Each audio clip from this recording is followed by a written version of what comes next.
everyone, and welcome back to Nerdy Nekama. Today we have the supercut of the first and official ending of In My Shadow.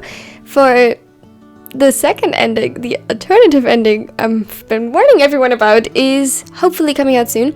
As most of you know, my surgery is scheduled in 2 days, roundabout, so there might be a short gap of content. I'm really sorry about that, but as soon as we're back, this series starts up again, so here is the supercut for all of you to catch up. Let's go. Atsumu looked up from the products before him, his eyes searching through the aisle while his hand wandered up to his neck. There was a shiver running down his spine and the hairs on his neck rose. He couldn't quite place it.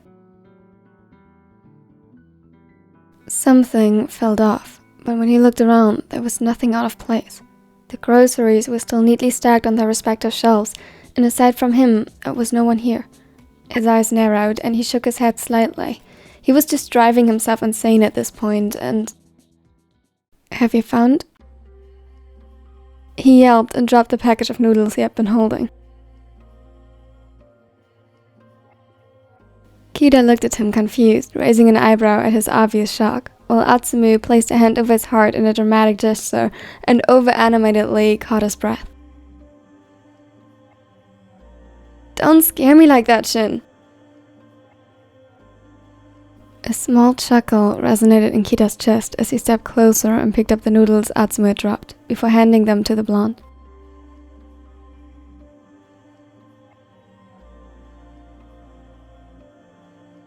"I just wanted to ask if you found everything."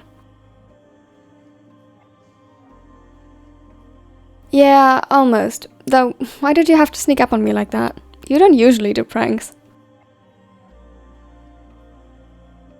Confusion caught Kida's expression and his brows furrowed.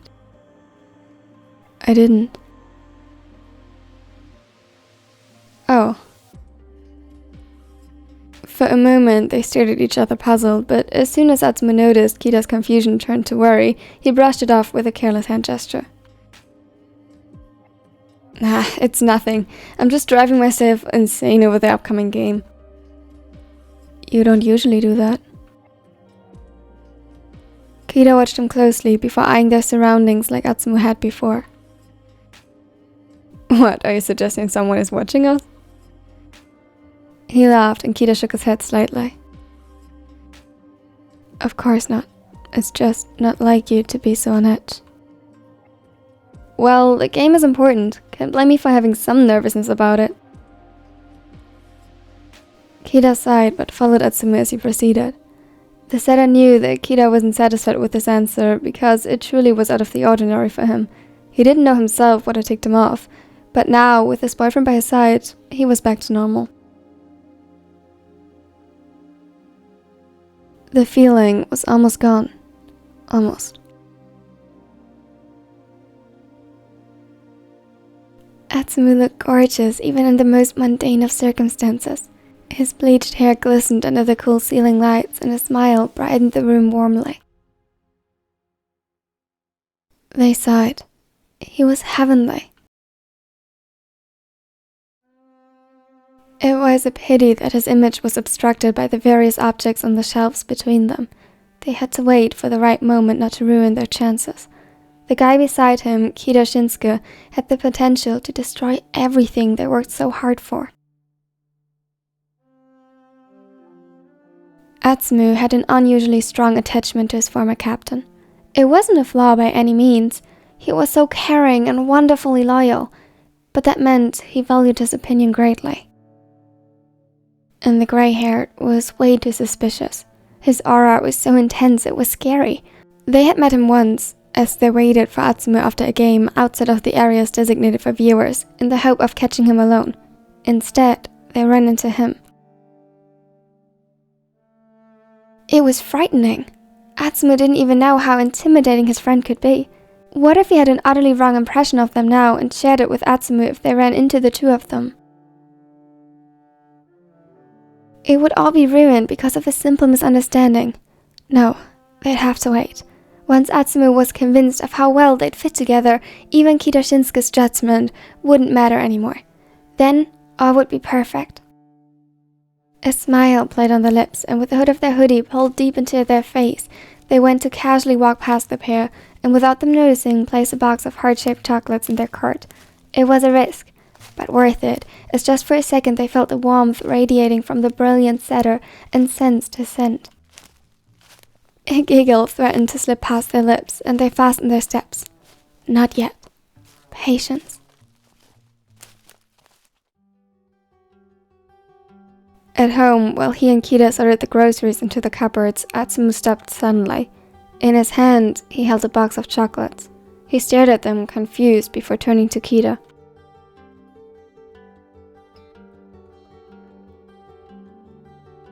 I thought you didn't like chocolates. Has your taste finally changed?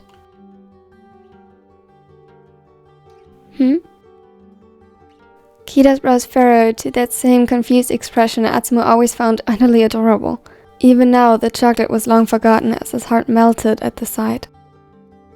I didn't put this in the cart. I assumed you did.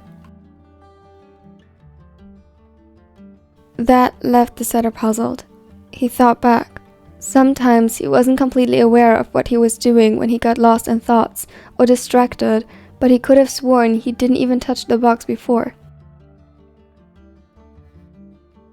However, he must have. Kita certainly wasn't scatterbrained enough to choose something and forget about it. Atsumu, on the other hand, he chuckled, a little nervously, and brushed it off. This wasn't his day. He started seeing ghosts.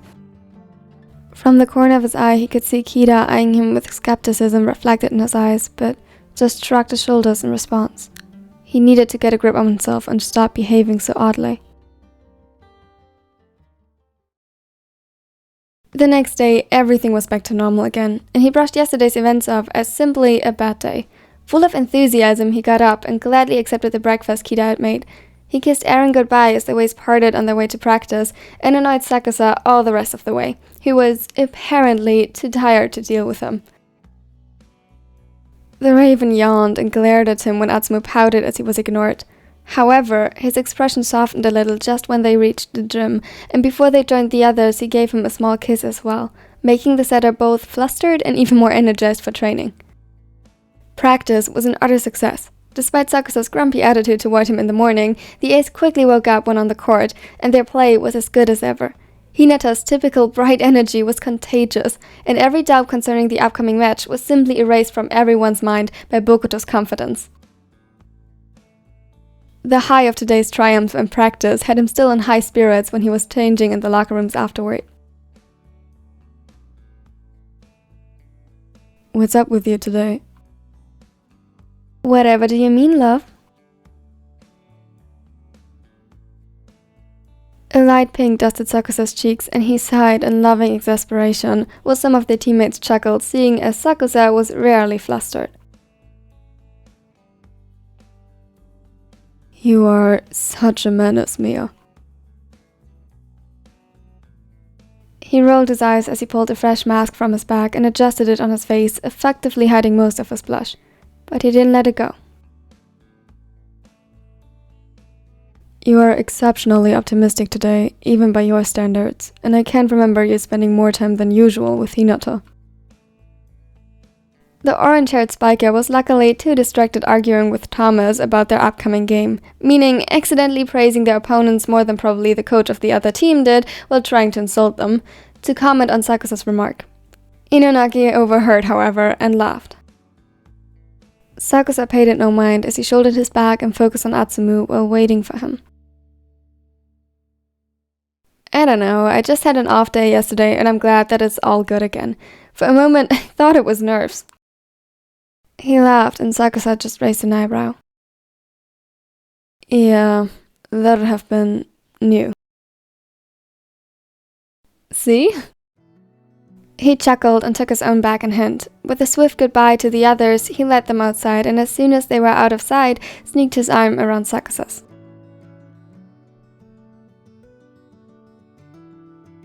But you're feeling better now?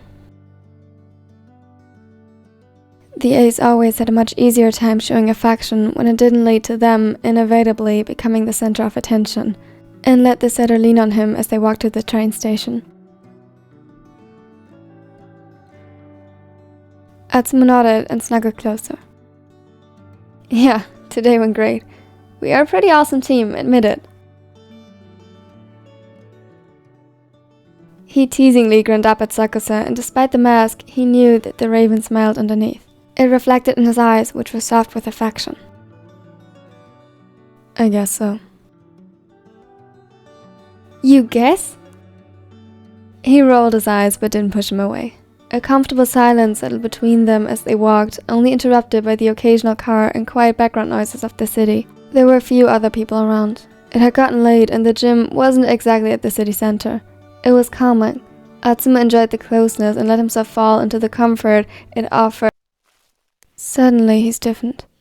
This unsettling feeling was back, like he was being watched. It was hard to describe and he wasn't even sure what had alerted him. He got goosebumps and shivered a little involuntarily. Atsu? He didn't look at him. Instead, his eyes searched his surroundings for anything that could have invoked his feeling, but nothing. All the other passerbys were focused on their way ahead or the phones in their hands. Nothing indicated that any of them even acknowledged their existence. Still, Atsumu couldn't shake the unnerving sensation at his back, but even when turning around, there was nothing. Sakusa eyed him with skepticism reflected in the dark eyes. His hold on Atsumu tightened a little as if to ground him in the presence, and he followed his gaze. There is nothing. I know, He grew increasingly frustrated with these instances of unease. He just couldn't figure out where it was coming from. I could have sworn there was something. Sakusa frowned but urged them forward.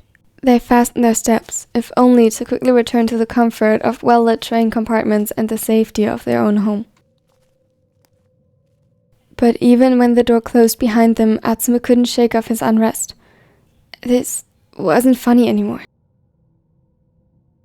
Sakusa noticed too, and after they took off their shoes, he gently reached for Atsumu's arm and soothingly rubbed over his tense muscle.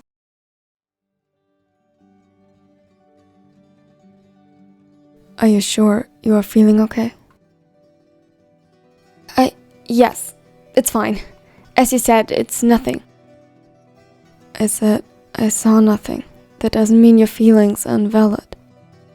Atsumu sighed and let his head fall against Sakusa's neck. Really, it's nothing. I don't know what's wrong with me right now.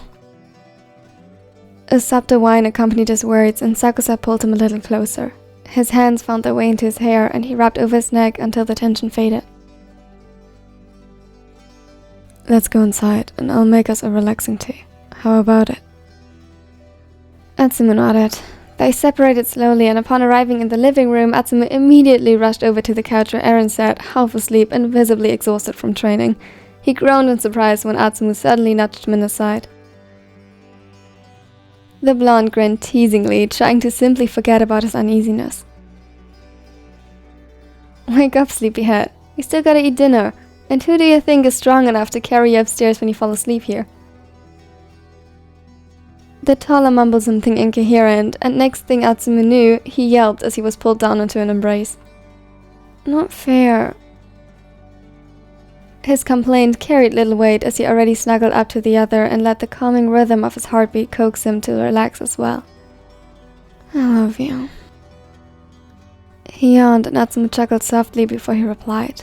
There were few places safer than right here in Eren's arms, and the more time passed, the less he thought about whatever it was that had him so jumpy. He was safe here.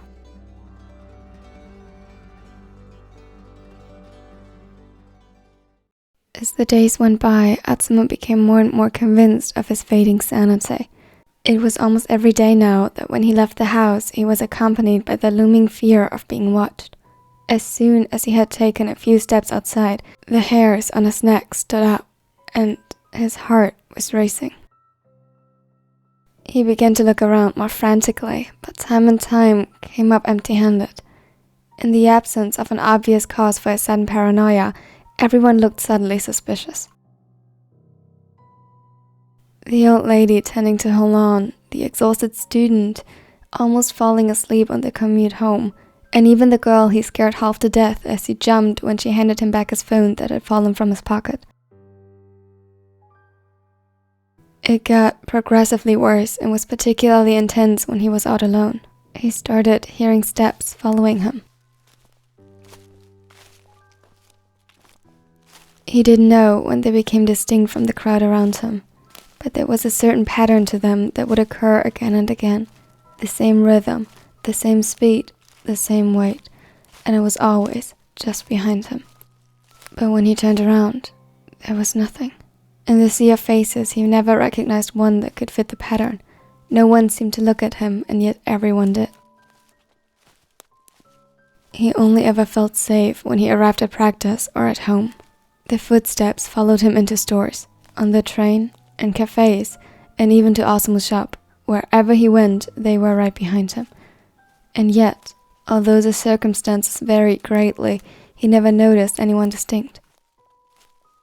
He felt as though he was being chased by Beta-Beta-san, an insane thought meant as a joke. But it was one of these evenings he returned from the grocery store that he found himself stepping aside and saying, "After you, Beta-Beta-san." As expected, it didn't help. He wasn't sure whether he should have been more freaked out if it did, but he could feel his sanity drifting away further and further. It was as if the words had prompted things to get much worse instead of resolving them. The feeling of being stared at and the footsteps persisted, but now there was more. Things that felt out of place, like the chocolate box from a couple of days ago. One day he had returned to his locker only to realize that he had forgotten to pack a fresh shirt. The other, he lost the bracelet he wanted to give Aaron and felt awful about it. His nerves were growing more tense with each day, and managing the growing paranoia while also hiding it became a close to impossible task. He was torn between not wanting to leave the house alone and not wanting his partners to accompany him, lest they'd see what he had succumbed to, or worse, experience it themselves. He craved the validation that this was real, and that he wasn't becoming insane, but what would that mean? His stomach turned at the possibility, and after checking his surroundings for the upteenth time, he was convinced it couldn't be. There was no one. He was just another stranger in a crowd of them.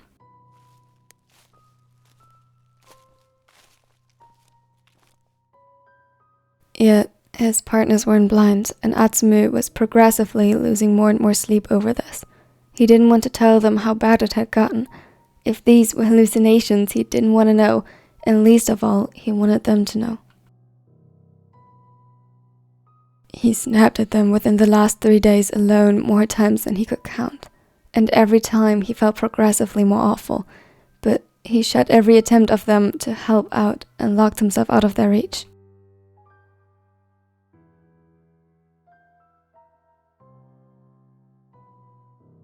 He even slept in the guest room for a couple of nights. That idea, however, was quickly discarded when on the second night he heard a tapping on the window and practically died of a heart attack. It startled him so intensely that he landed on the floor with a low thud. He crawled away from the window as quickly as he could, out of breath and only a few seconds away from screaming his lungs out. He didn't stop until his back hit the wall and everything came crashing down on him. Despite the utter terror coursing through his veins, all that escaped his throat was a whimper as he started to curl himself up into a ball and started sobbing silently. Tears ran down his face like waterfalls, and he shut his eyes in the hopes it would all just go away. He couldn't breathe. He couldn't do anything but lay on the floor, sobbing and praying for solace.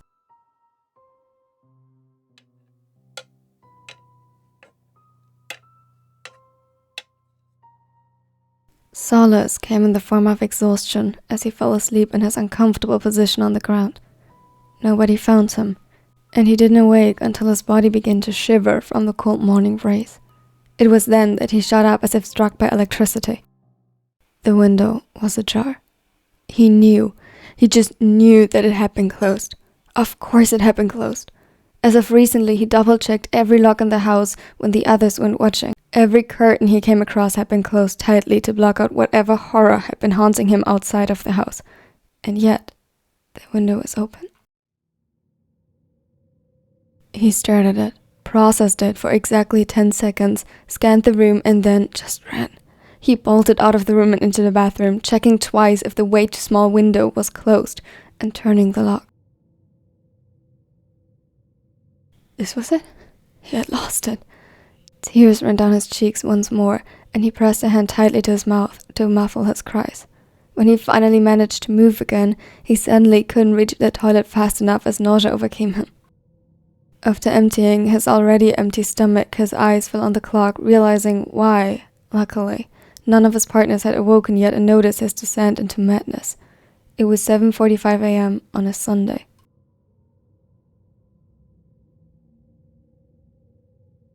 With looking at the clock, his eyes automatically followed a little to the right where the mirror showed him the gruesome reality of the situation. He wouldn't be able to hide this from his partners.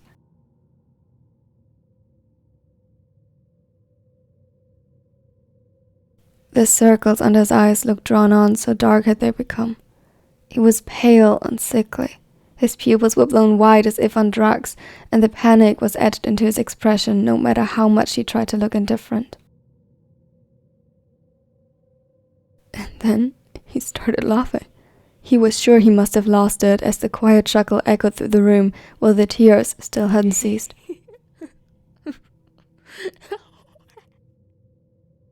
To compose himself seemed like an impossible task, an unreachable demand to adhere to. His hands were shaking as he found the edges of the sink, and with slow, uncoordinated movements he washed out his mouth and brushed his teeth. He would have showered, but he didn't want to alert the others, so he half-heartedly washed his hair over the sink, not bothering to style it afterward. He pulled out a concealer to hide the dark circles, but it did little to erase the dead look in his eyes.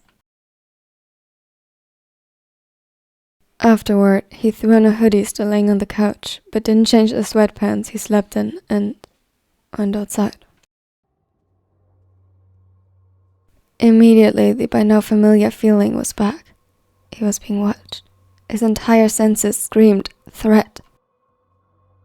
It had edged closer and closer to the house, and now, just stepping outside, the dread welcomed him. A manic smile stretched his lips, and he almost cried again, but instead, he just proceeded. His aim, the onigiri. He couldn't face his partners like this. And in the absence of a plan, the only other place to go to was his twin brother's restaurant. As was his new habit, he embarked on his journey with quick steps, taking on a fast pace.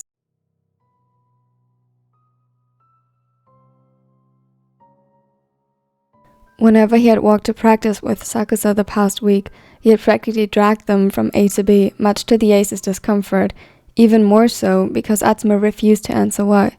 Their play had been off too lightly. As soon as he turned toward the train station, the footsteps following him reappeared. He fastened his pace even further, but didn't bother looking around anymore. Instead, he searched the way ahead for any reflections that might give away their source. Sometimes he thought he caught a glimpse of a shadowy figure, but as soon as it appeared, it was already gone again. Every time he whipped his head around, and every time no one was there.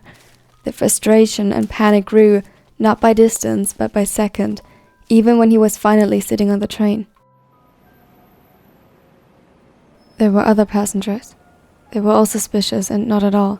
The reflections and shadows seemed to be mocking him, as though they had grown ugly faces with mocking smirks. He couldn't tell if the shadowy figure from before was among them, but when he exited on the station, the footsteps returned. And even when the door of the onigiri closed behind him, he couldn't relax. "Well, don't you look awful today?" His brother greeted him, teasing as usual, though his tone was enough to know that he had obviously picked up that something was wrong. Who wouldn't in this state? That was why he was here, and not at home. He didn't reply and just sat down at the counter.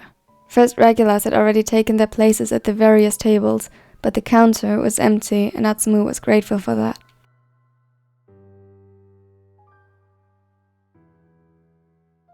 No one spoke to him and he spoke to no one. He didn't want to look at them anymore. Anyone he saw turned into a monster in his head. Even Atsumu didn't say anything else to him at first. He probably still had an order to finish. He was both wrong and right, he acknowledged as his twin served him his favorite onigiri on a small plate. It's on the house. If you tell me why you look like this is your first meal in days. Atsumu glanced at the onigiri, then at his brother, before his gaze dropped again. He couldn't look at him for too long. He didn't want to see the concern, or worse, that his mind would twist Atsumu into a monster as well.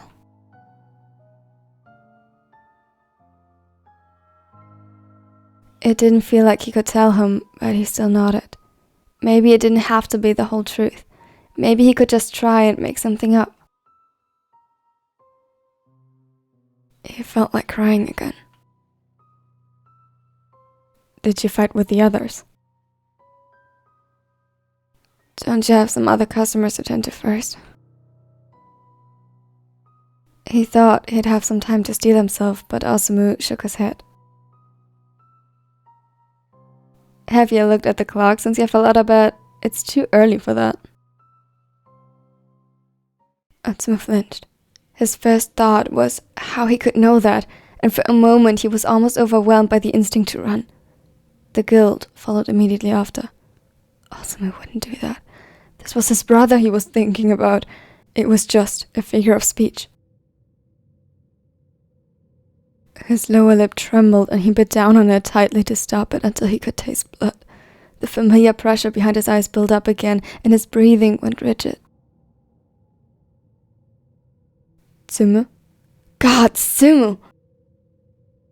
His brother grabbed him by his shoulder and shook him slightly. It caused him to flinch again, but he doubted it was noticeable with all the trembling. Come here. He walked around the counter and coaxed Atsumu to stand up while supporting his weight in full. Atsumu could do nothing but comply as the other guided him upstairs to his apartment. The door had barely closed when Atsumu already called out to his boyfriend. Rin?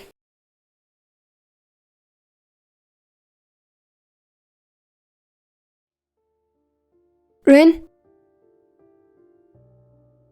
He guided Atsumu over to the couch while continuing to call for Suna. His expression was determined, but Atsumu could see the shock he'd caused him showing up like this.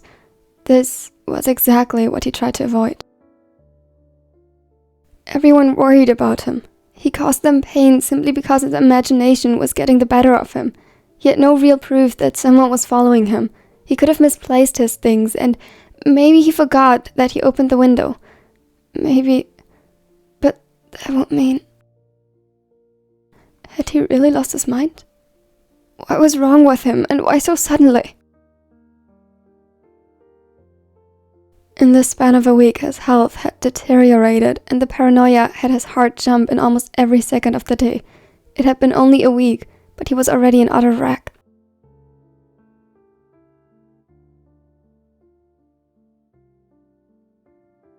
Then... I'm sorry. His voice was thin, and he weakly pulled his knees to his chest. He had no energy anymore to pretend. He felt empty and drained, and yet the tension didn't ease. At this point, it never did anymore. Shut your trap. You're obviously not thinking clearly if you think you have to apologize for this.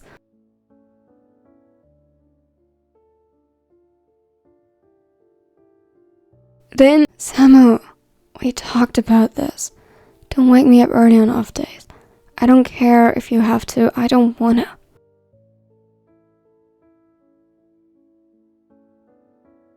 A very grumpy Suna walked into the room, eyes half closed and looking as though he'd lie down any moment on the spot and fall asleep again.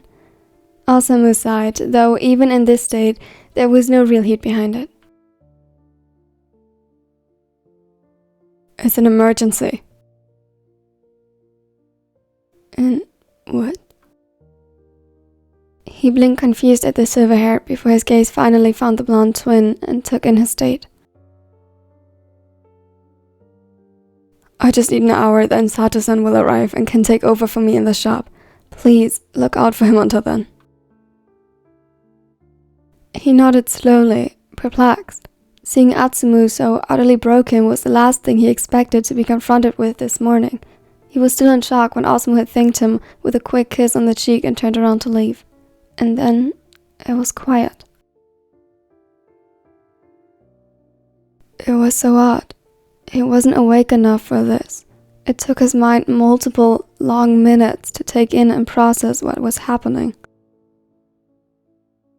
Meanwhile, Atsumu simply tried to make himself as small as possible and tried to forget everything about this.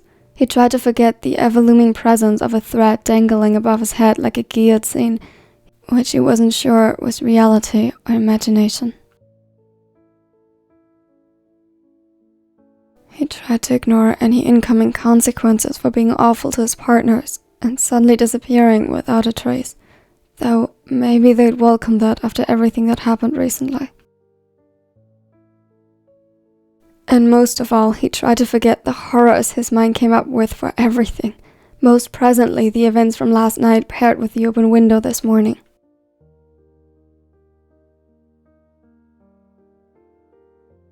He was trapped between searching his environment frantically for the threat when his eyes were open and begging silently not to be killed and for it all to be over when they were closed. Atsumu. He couldn't respond. He was paralyzed in the fetal position like a child scared of the dark with no parent to run to, or too paralyzed in place by their fear.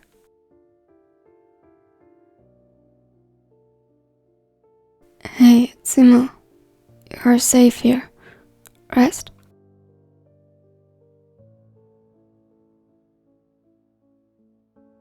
He glanced up at the middle blocker, his eyes red-rimmed and still glossy.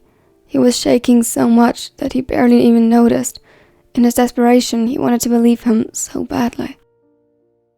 And for a moment, he did. He held his breath and listened for the telltale footsteps or the tapping on the window, but nothing. No shadowy figure either, and for the first time in days, he didn't feel so observed. That, paired with the barely cured exhaustion from the bit of restless sleep he has gotten, led his eyes to fall shut once more. He barely noticed how Suna gently helped him lay down and untangled his tense muscles.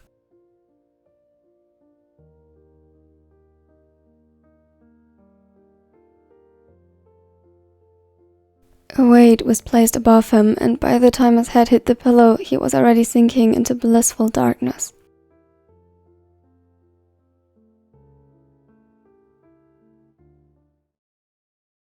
As soon as Sato-san could take over with the promise he'd be downstairs immediately should the restaurant get too busy for some reason, Atsumu rushed upstairs again.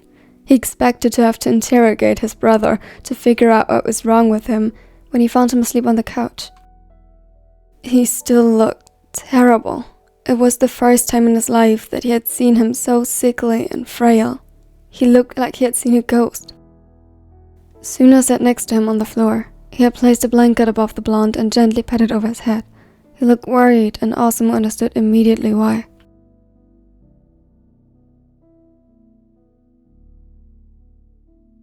Upon noticing his arrival, Suna motioned for him to be quiet by placing a finger on his lips and got up. He led them to the kitchen to talk, and upon arriving there, sighed and leaned against the counter. It was silent for a moment. None of them knew where to start, because none of them ultimately knew anything besides what they could see right in front of them.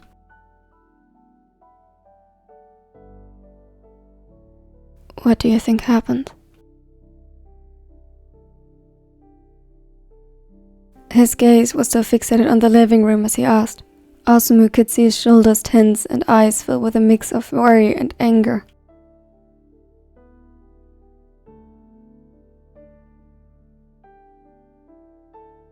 I don't know, but I don't like it at all that he's here with us and not with his boyfriends.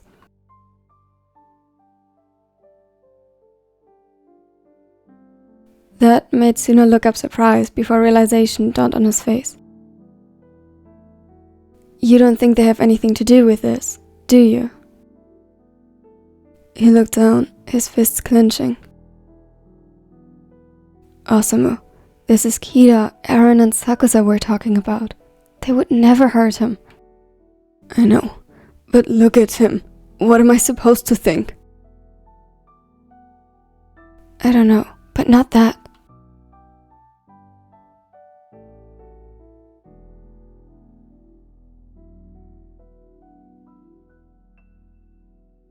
Let's look at the possibilities.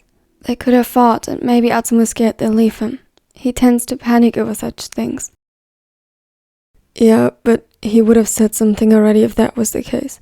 He looks like he hasn't slept in days, not as though he just left after a fight.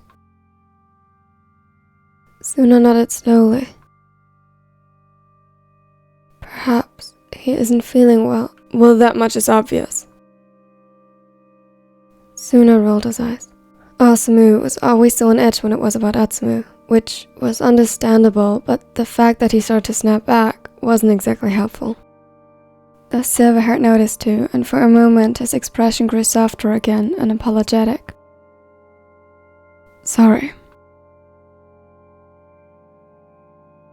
I'm just saying, he ignored being sick before, so maybe he tried the same now and it's getting to him.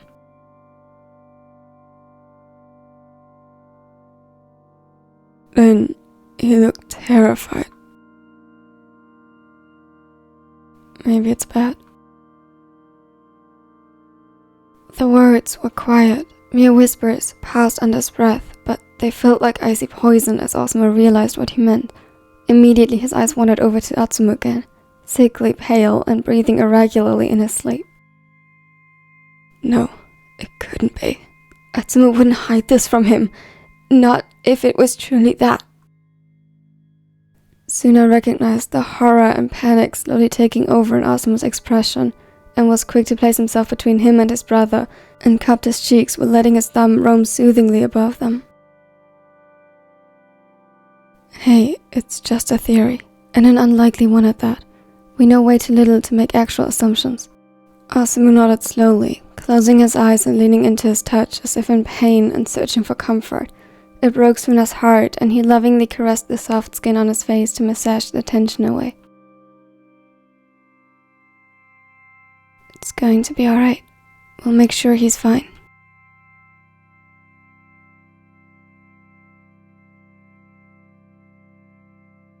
He nodded again, and when his eyes opened, determination settled within. It was true that Atsumu had a tendency to hide things he was struggling with, but if it made him this sick, he couldn't keep it to himself any longer. Atsumu would see to that.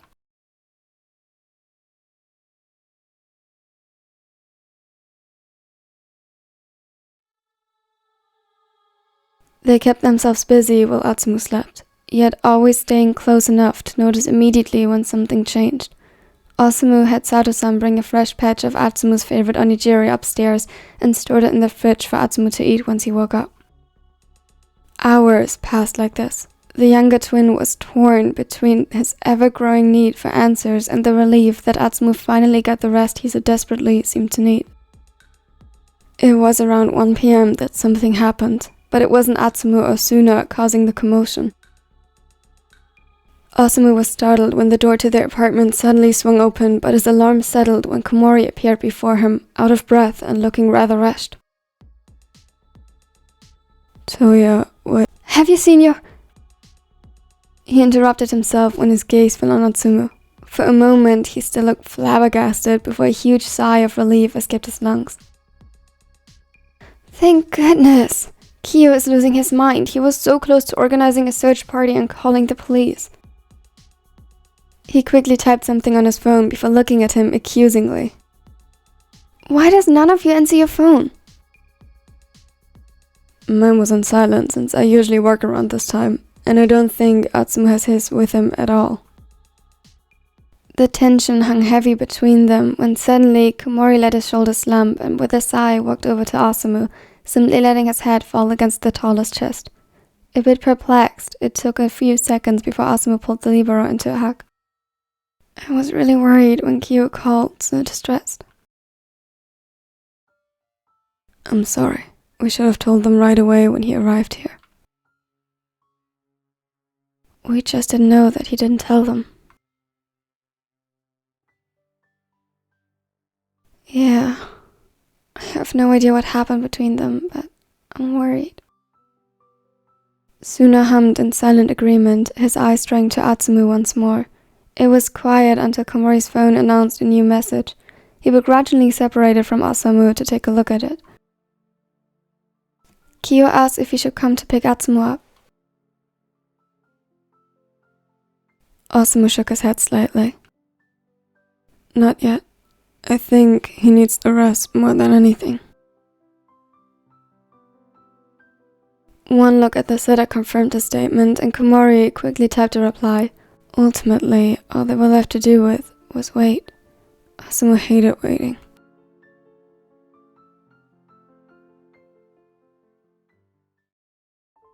When Atsumu woke up this time, the room was flooded by the golden light of the setting sun. He didn't remember falling asleep, nor did he know how long he had slept, but it had to have been hours.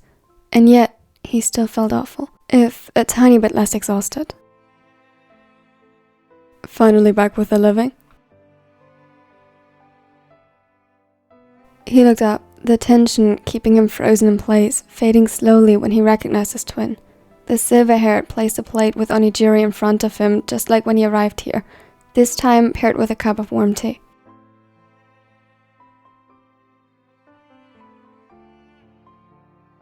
Thanks, Samu. He reached for it, suddenly hungry, and before he knew it, stuffed his face with the food. All this stress had taken a toll on him lately, and he had neglected his meal plan. Now the familiarity of the taste almost brought him to tears. But he wouldn't cry in front of Osamu again, not when he made a plan. He felt oddly relaxed after putting things in order in his mind. A sudden numbness spread now that he had a goal in mind.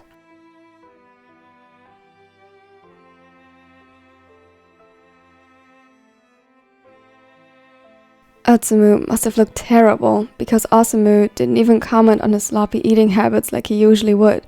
He just observed him critically, which Atsumu knew to read as worry. What is going on, Sumo? He knew he couldn't escape this, but he couldn't answer him just yet. Where's Sunaran? With Motoya. You scared him half to death, and your boyfriends too, by the way. They almost stormed in here to kidnap you back. A small, shaky smile stretched Atsumu's lips at that, and he tried to focus on the warmth spreading within him at their care, rather than the guilt lingering overwhelmingly at the edge of his consciousness. Don't you think you can dodge the question, though? By that stupid expression, I guess it's not any of them causing this. He asked it carefully, like he wasn't sure, and Atsumu immediately rushed to scatter his suspicions. What? Of course not! They'd never! Good. Atsumu took a deep breath, finishing the last onigiri and drinking from the tea. He didn't know how well his brother would take to his next words.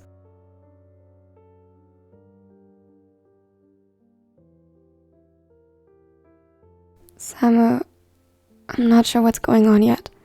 I'll figure it out. Tomorrow after the game I'll know. Can I tell you then? Please?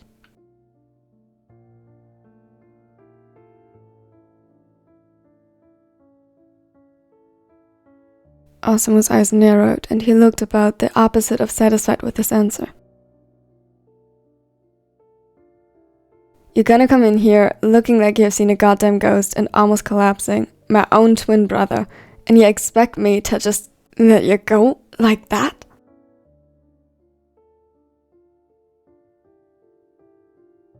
Just until tomorrow. I promise I'll explain everything then. Besides, I really should get home before they do break into your house to get me.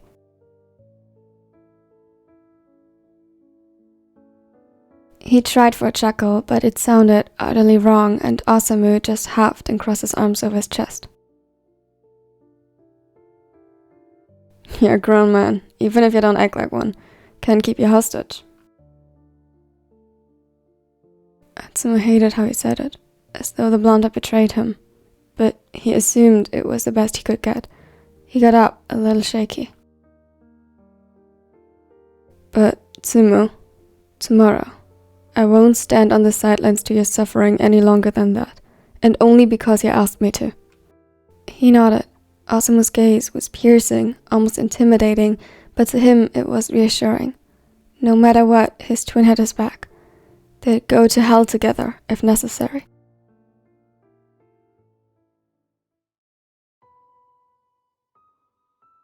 He stepped out of the building, briefly hoping, after being shielded from any weird noises and suddenly opening windows, the steps might not follow him on his way home, this time, but he had been merely a few meters from the restaurant when they reappeared. And as usual, there was no one suspicious among the people when he looked around. No one that he recognized aside from an older lady who frequented Asumu's restaurant with her friends. He sighed. Being at Asumu's place confirmed one thing. It didn't follow him everywhere. It was like in the beginning when he was safe at home. Though, if this was truly a mental ailment, that could have been a product of it worsening over time. But the fact that he had been safe at Asumu's threw a wrench in that theory.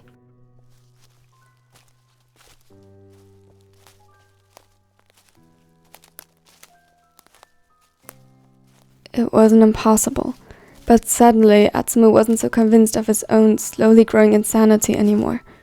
Though the plan he came up with couldn't be called anything but insane. If he truly had a stalker, he'd confront them tomorrow at the after-game party.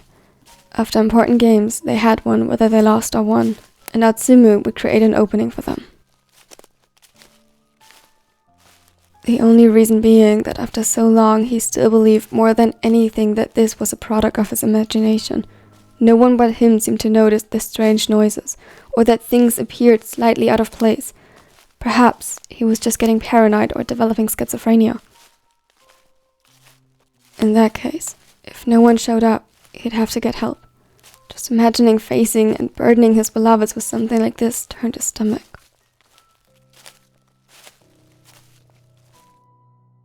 He wouldn't worry them unnecessarily with theories unless he was sure, although it seemed by far too late for that. He could see Sakusa from outside, standing by the kitchen window. He must have been watching the street, but had been distracted undoubtedly by one of the others behind him. Even from afar, he noticed his hands fumbling nervously with one another.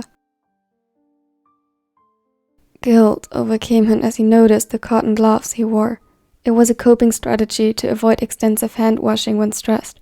He just prayed that the skin wasn't already bloody underneath. The realization had frozen him in place long enough for the ace to turn around. His eyes widened as he saw him, and immediately he vanished from the kitchen window, but as expected, when Atsumu proceeded, he appeared before him, opening the front door shortly after.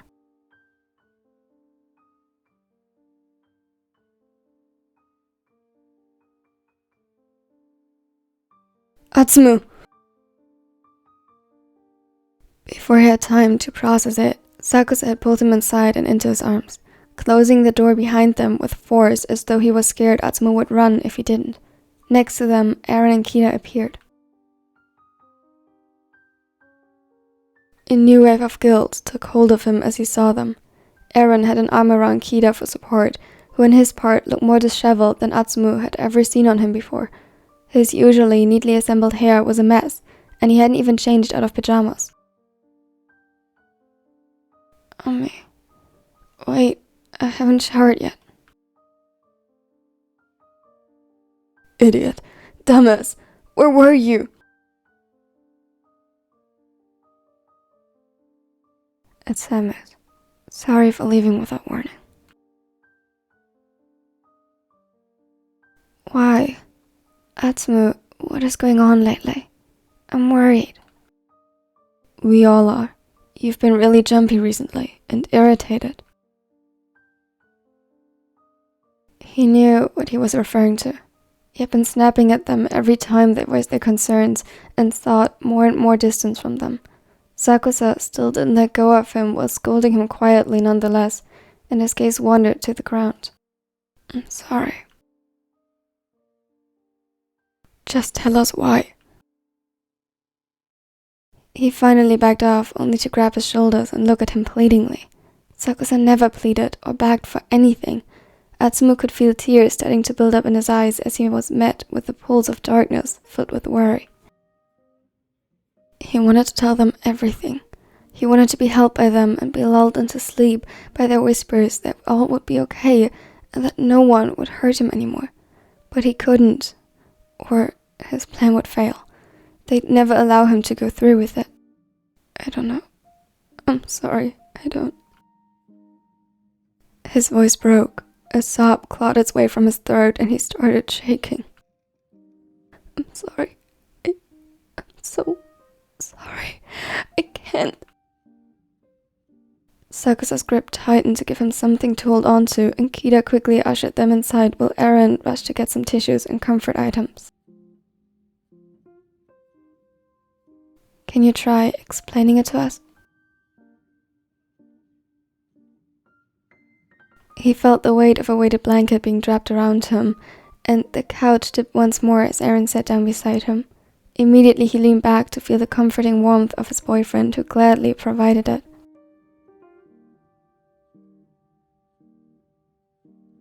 He shook his head as Kida asked once more.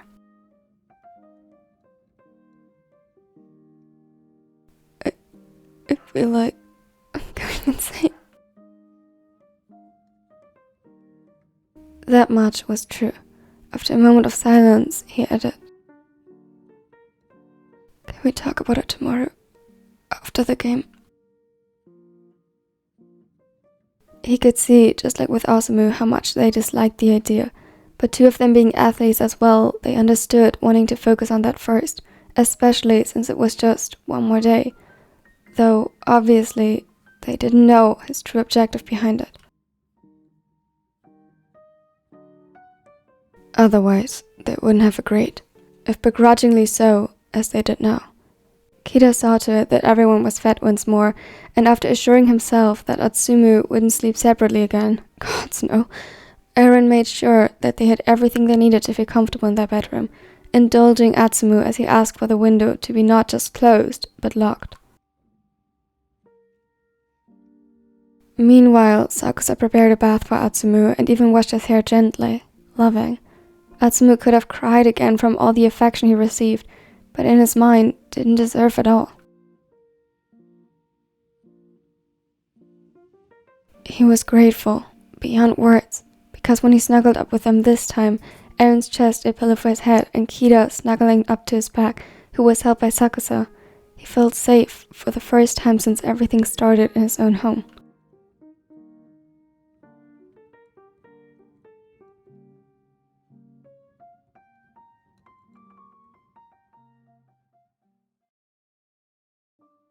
It was the middle of the night, 2 a.m. as the small clock informed him when he woke up again. This time not due to anything unsettling like an open window or a knocking sound. He was simply thirsty. Careful, he wiggled himself out of the embrace. As quietly as possible, he tried to sneak out of the room, not quietly enough though. Where are you going? He sounded adorably confused when sleepy, and Atsumu's heart melted. God, he would create and end worlds for them. Sakusa was known to sleep badly when stressed, and so Atsumu was quick to reassure him. He closed the gap between them and placed a tender kiss on his forehead. Nowhere, just getting a glass of water. The raven hummed in what he assumed was approval, and with a small chuckle he laughed again.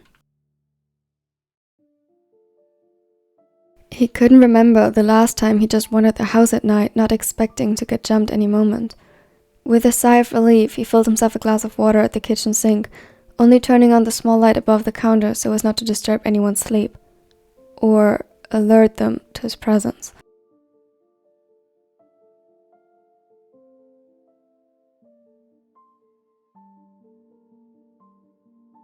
He was just about to turn them off again as he left, when something in the corner of his eye caught his attention.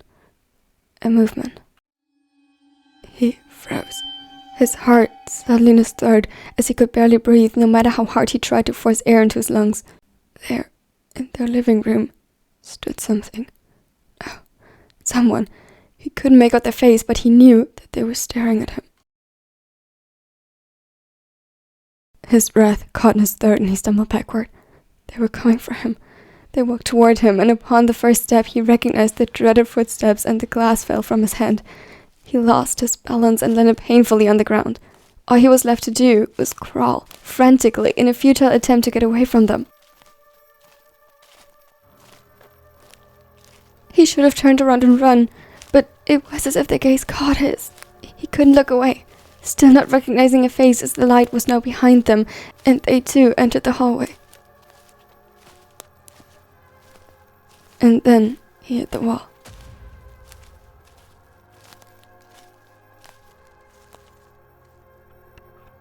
It was like being slapped in the face to wake up, and he screamed. He screamed in utter terror, his eyes closing as he buried his head in his hands, knotting his fingers in his hair, praying that it would be over soon. This was just a nightmare. It had to be. He cowered against the wall, waiting, praying for anything. He couldn't breathe. The scream that still echoed in the house sounded so foreign to him now, he didn't even recognize it as his own.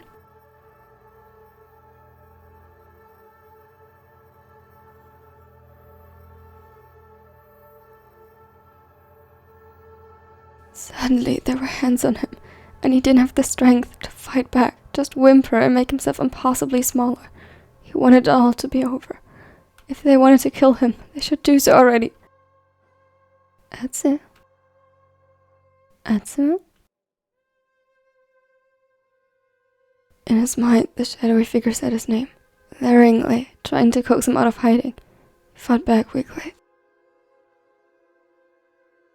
Atsumu, look at me. He didn't want to. Couldn't it all just be over? He couldn't take this anymore. Atsumu, please look at me. This time, there was something familiar in the voice. Slowly but surely, it made it through the thick, panic-induced fog, shrouding his mind in terror. Soon after, he recognized their touch to be gentle and careful. He blinked up at the shadowy person, now replaced by his very concerned boyfriend. Aaron? His sight was blurred by tears, and he hiccuped as he said his name. He was shaking badly. Behind him, he deciphered another person. Kira was gathering the shards of glass.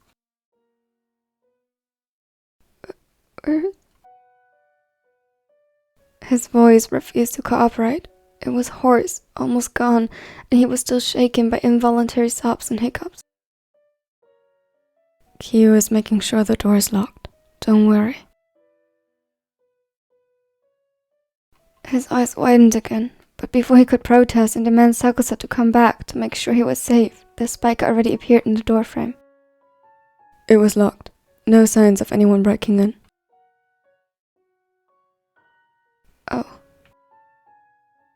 Oh, so that's it. He really was going insane.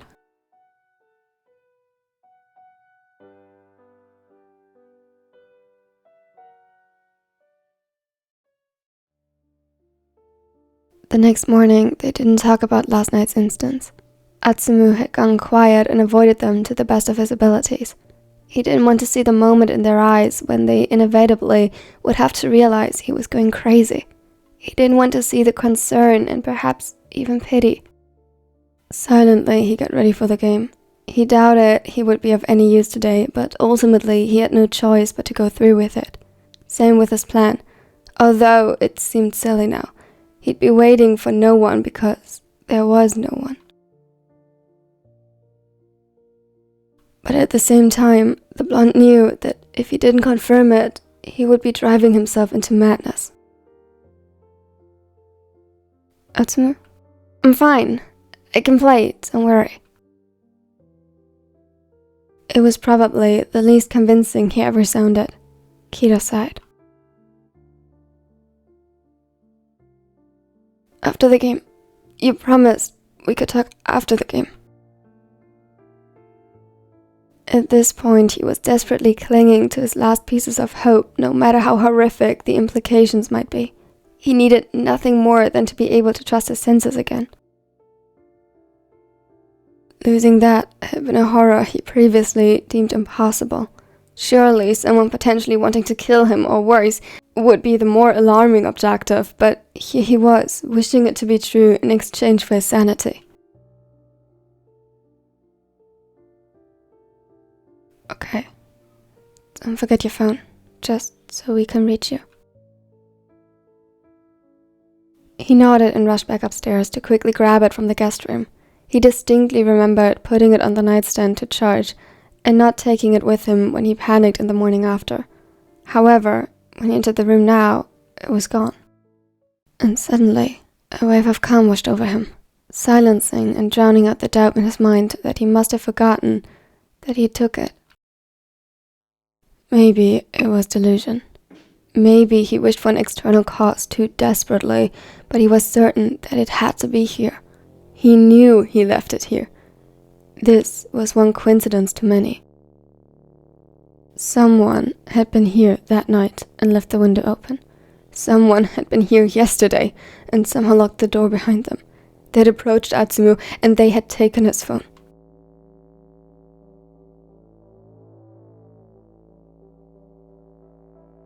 Cold shivers haunted on his spine, but they mixed with a thrilling satisfaction. He wasn't insane. Someone was making him feel this way. At once his plan took shape in his head, and he closed the door with determination. Sorry, I must have forgot my phone at Samu's, but I'll stay close. I promise. He gave Kida a small smile to hide the lie behind and shouldered his back. At the door, Sakusa was already waiting for him, the same concern coining his expression. Eren and Kida would meet them later to cheer them on during the game. Step 1. Win the match and pretend all is fine.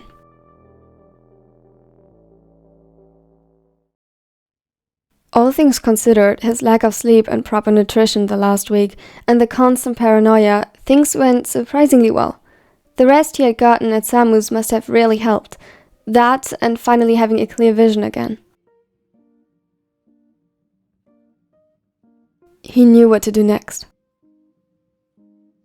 During the game, he only had to be swapped out twice, and against all odds, they could secure victory. He let out a breath of relief and even let himself celebrate with the others as he usually would. The tension at his core remained, but he knew that patience was key. He grinned brightly as Eren and Kida came down to them from the stands and presented them proudly to the reporters asking for statements. From the side he could see Sakusa glancing at him a little uncertainly, confused by his sudden mood change. Though he seemed to accept it as the effect volleyball and a successful game had on the blonde, and only intervened when the reporters got a little too personal with their questions about his performance today. He visibly didn't want Atsumu's happiness to be overshadowed by that, and dragged him out to the rest of the team.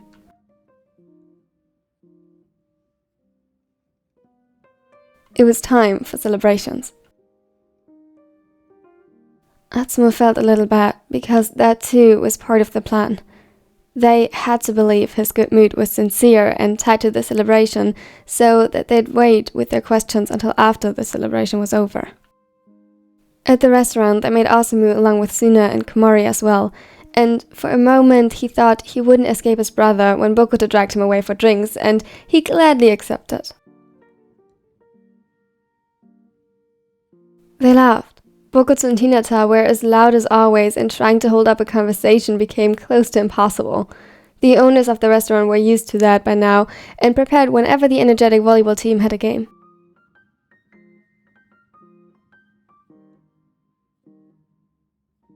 Here they were quite welcome customers.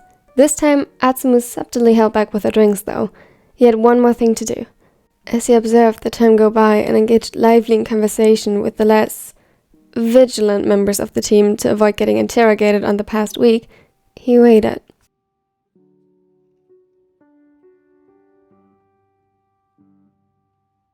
It had been a couple of hours in.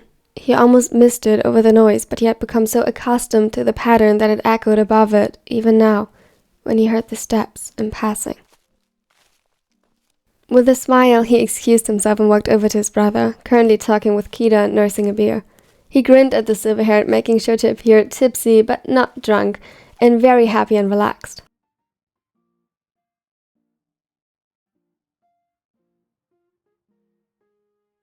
Hey, Samu, can I borrow your phone? I forgot mine. What for? I want to call Ma and tell her about our victory.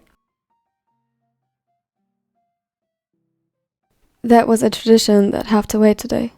Atsumu rolled his eyes but handed over his phone, and Atsumu accepted it gladly, his heart suddenly picking up speed. It would end today.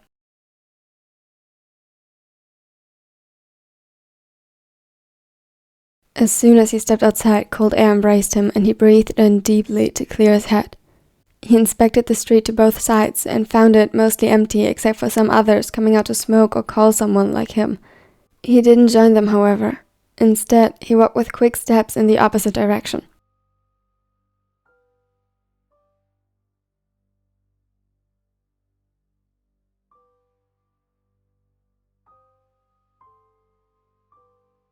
After a while, the footsteps reappeared, and when he was certain they were far enough to come out when asked, now that they were alone, he stopped and reached for the phone. He went through Samu's contacts, ignoring the one of their mother, and instead chose his own. There was a heartbeat of silence in which all the doubt came back, crashing down on him with unyielding force. But then, the silence broke. The ringtone of his own phone cut through it. He pressed record as the call was connected. Relief flooded his system, and a single tear slipped that he quickly wiped away. He wasn't crazy. Determination filled his mind, and a new tension built up in his muscles. He was angry. Someone did this to him. When he turned around this time, he wasn't met with nothing. At the end of the alley appeared a silhouette, the same one from last night, though much less shrouded in the terrors his nightmare-riddled brain came up with.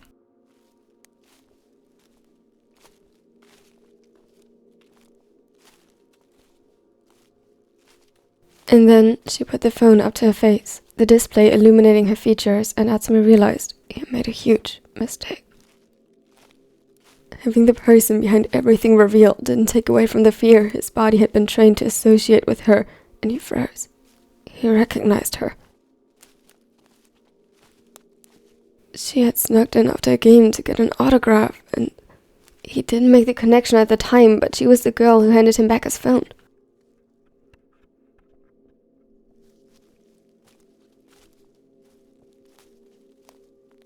You're the girl from the train. You remember me? How nice. She was still approaching slowly until she came to a stop about 3 meters before him, his phone still held slightly elevated next to her face. She smiled, sickly sweet. I had to make sure I grabbed the right phone after all. I considered taking it back then, but I didn't want to risk rushing things. This is worth waiting for, don't you think?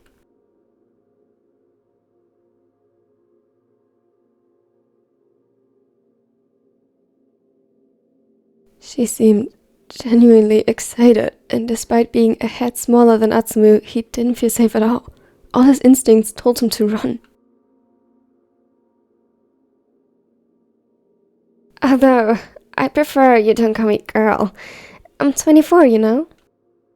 He gulped. She took half a step forward, and he flinched back. A frown set in her brows, and he had the distinct impression he should avoid setting her off. What should I call you then?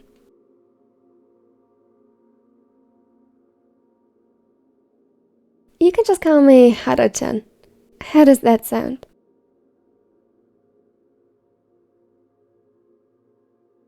Isn't that a little personal?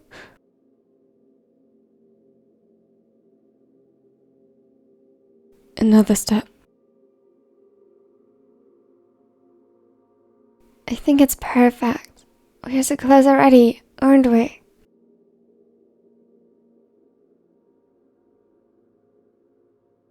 Another step. You understood immediately what I meant by taking your phone, and you have even invited me to this small date. Isn't it wonderful? His heart practically jumped out of his chest with how close she was. He had underestimated the situation. He was too focused on proving that he wasn't insane, and now he was at the mercy of someone who was.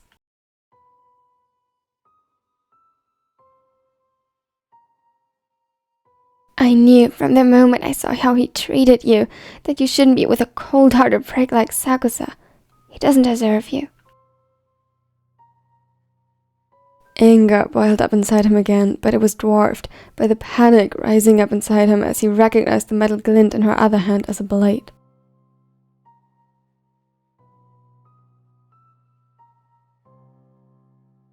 Well, I'm with you now, ain't I? So there's no reason to worry about him anymore, right? He tried to tap into the charm that earned him his playboy image to begin with, but he knew it was shaky and not as convincing as he wished. She sighed, and when their eyes met again, her steel blue ones seemed to glow, burning him with an intensity that shouldn't be possible. She lowered the phone and dropped it into her pocket. Don't treat me like a fool, Mia Atsumu. You might think me naive, but we both know things like this take time.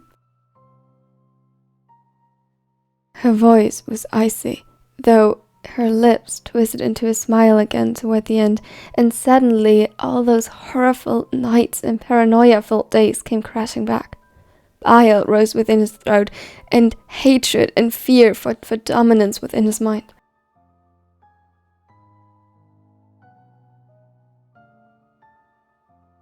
That's why you'll be coming with me.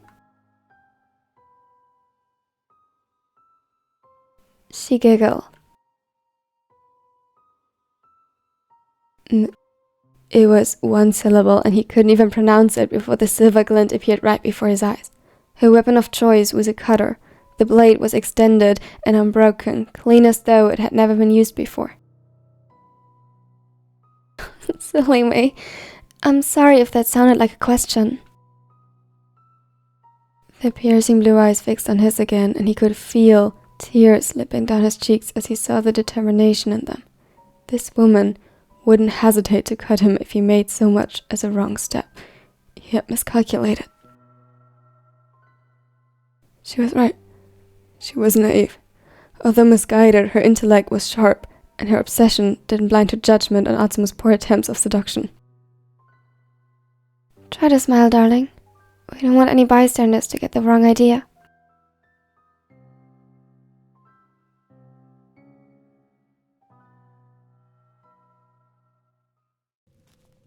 She guided him down the empty streets only illuminated by the occasional street lamp, further and further away from the city center. The blade was hidden in the sleeve of her oversized pastel pink and yellow hoodie, making it look as though she was simply resting her hand on his back. My friends will come looking for me. They will. And then they'll find the letters you wrote them.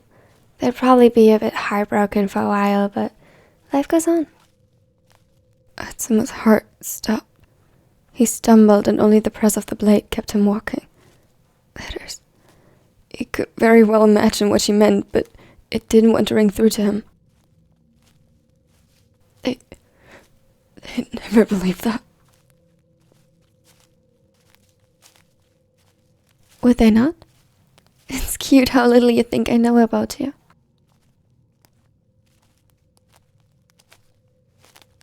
She giggled again and pressed him forward. I know everything about you, Mia Atsumu. You struggled with this before in middle and high school, and they know. They were there. His stomach turned, and for a moment it felt as though he was going to vomit. The feeling increased as he found that she had led them to a small bridge, high enough, though, that a fall would be deadly. What was the angle? She didn't seriously expect him to jump, did she? What had this been all for? Don't look so terrified, darling. We're just going to leave these here. She waved his phone in front of him through the air and placed it on standby on the railing.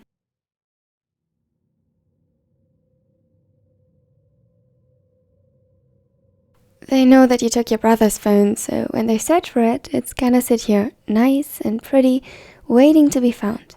No one would question your suicide when they find it. It's such a location.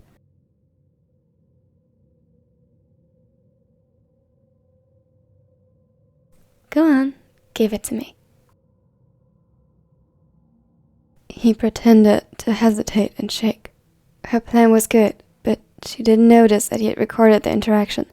If she left it here and they'd find it, they'd know he was alive. At least, he prayed so. She smiled brightly as he handed it over and placed it neatly next to his own.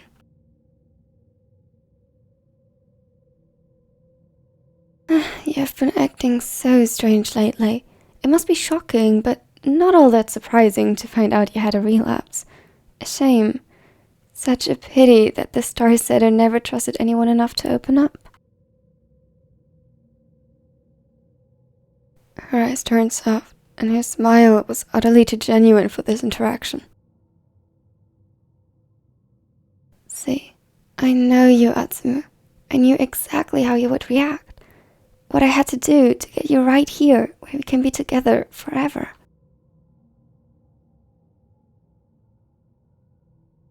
His breath came out shaky, and the world blurred a little before his eyes.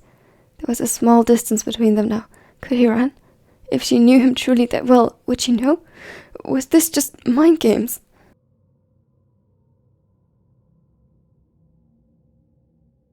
He had to try. He hesitated too long. The blade bored itself into his shirt again, and her hand curled around his wrist. Oh, and leave your shoes. We wanted to be convincing. He gulped. That sealed the deal. Without shoes, there was no way he could outrun her. Go on then. It's still quite a bit until we arrive home.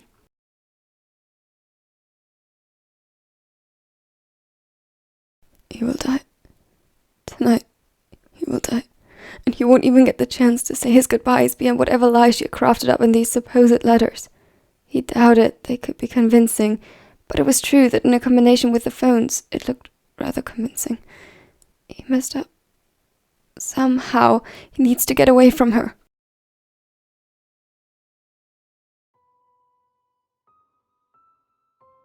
I don't like this. Me neither. It had been 10 minutes since Atsumu had left, and the atmosphere seemed increasingly more pressing the more seconds ticked by. Do you have any idea what has him so under the weather lately?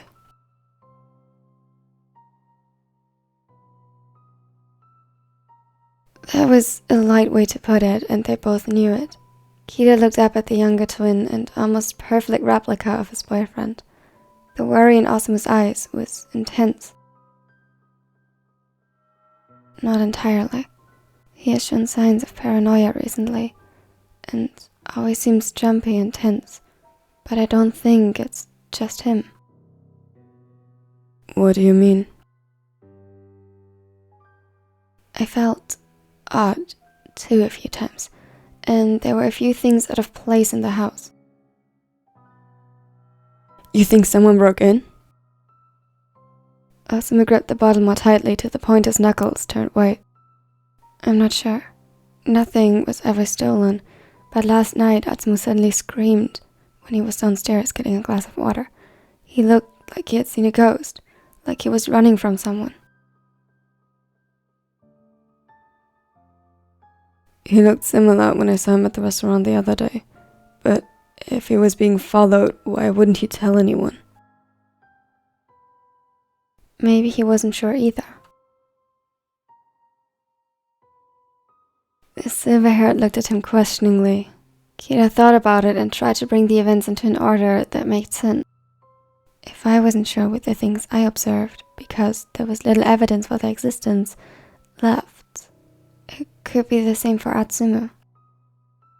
Only if he had been targeted and someone tried to continuously make him distrust his own senses, He might even dismiss bigger things as figments of his imagination. Like he was gaslit. You think someone gaslit my brother?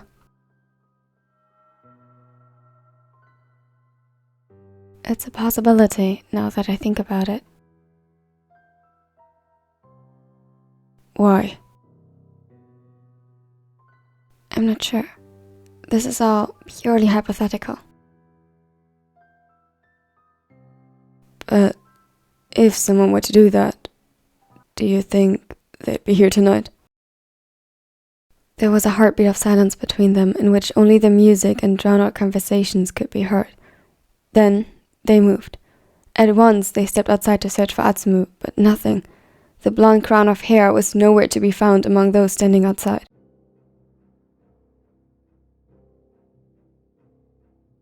Get the others. I ask around.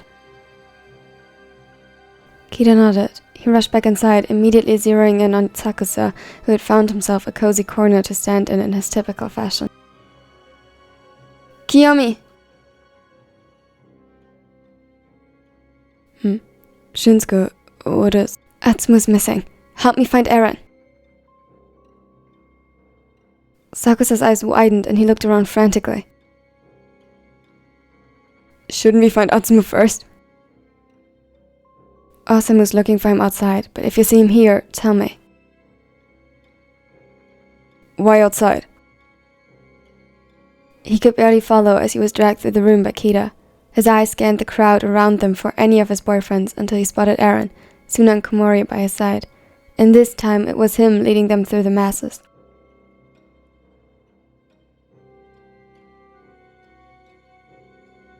Atsumu stepped outside to call his mother about your victory today, but he hasn't returned yet.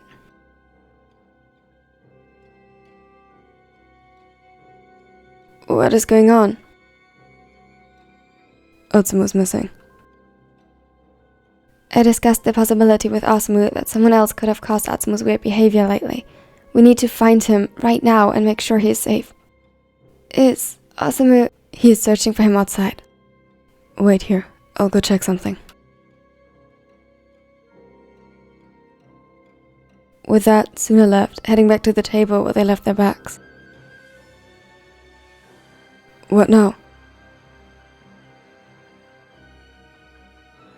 Maybe... He's not outside. I searched everywhere. Osamu was out of breath. He held his sides, but his eyes slowly filled with panic, and the others could very well sympathize. Maybe he went home. Could be that after everything, this got too much for him. But he promised to stay close. Why wouldn't he tell us? Maybe he didn't want to burden us. You know how he is. Perhaps he pretended to have fun until he couldn't anymore. You go, then I'll stay, in case he comes back here. Kida wasn't 100% convinced of the plan, but he nodded. It was their best chance. There was still the possibility that he had misread the signs. He prayed he did. The four of them rushed outside into their car. He prayed to any deity willing to listen that upon arriving home, Atsumu would be there.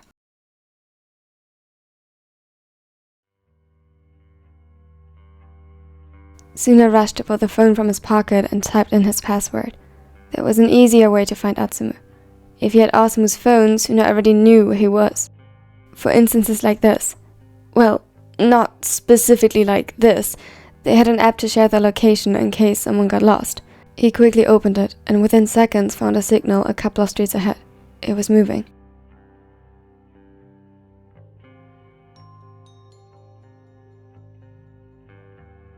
When he turned around, however, the group was nowhere to be found. Damn it, you didn't have time for this. What the hell was Atsumu doing? One thing was certain, though. He wasn't running. If Suna hurried, he could catch up with him and tell him to get his ass back here before anyone would die of worry. That idiot! He flung on his jacket, and with his phone in one hand and trying to close the zipper with the other, he ran. He followed the signal, running faster than he would even in volleyball practice. He hated seeing Atsumu this worried, and Atsumu was currently a huge contribution to that. In all honesty, he also hated seeing the blonde hurt, but for the god's sake, what was he thinking running away like this when everyone was already on edge? He turned around the last corner when suddenly the plain before his eyes widened, his view unobstructed by buildings. There was a bridge leading over the river to another part of the city, and there was Atsumu, with a girl. Atsumu!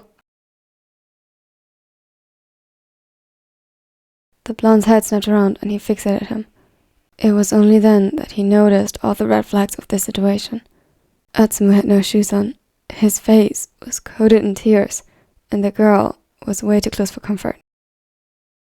She sidestepped, repositioning herself, one hand always on the setter's back. A smile adorned her lips that couldn't look more plastered on.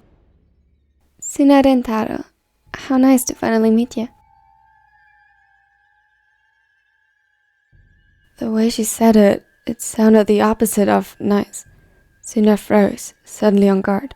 Something was very wrong. His mind worked overtime to figure out what, when it was shown straight into his face. A deadly metal glint pressed against Atsumu. If you want your friend to live, come over here and keep your hands where I can see them. Oh, and turn off your phone. He gritted his teeth, but did as he was told. What in the gods' names was happening here? Aaron stared at the words before him, but his mind refused to process them. This can't be real. His breath caught in his throat.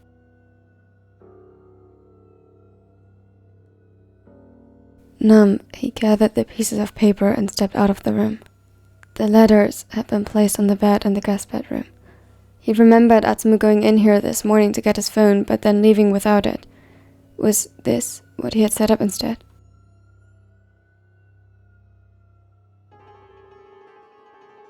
How could they not have noticed? His sight blurred as he arrived in the living room again and offered the papers to the others. The heated discussion on what to do next died at once.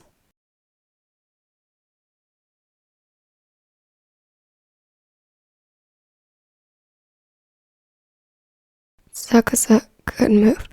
He stared at the letter, reading it for the 5th time, and still not understanding. This made no sense. He had gotten better. Atsumu had gotten better. He promised he had. It had been years since his last relapse, and now one expected him to believe it would just happen out of the blue? Except he had been acting strange. But it was nothing like the times he had been struggling before. This was different.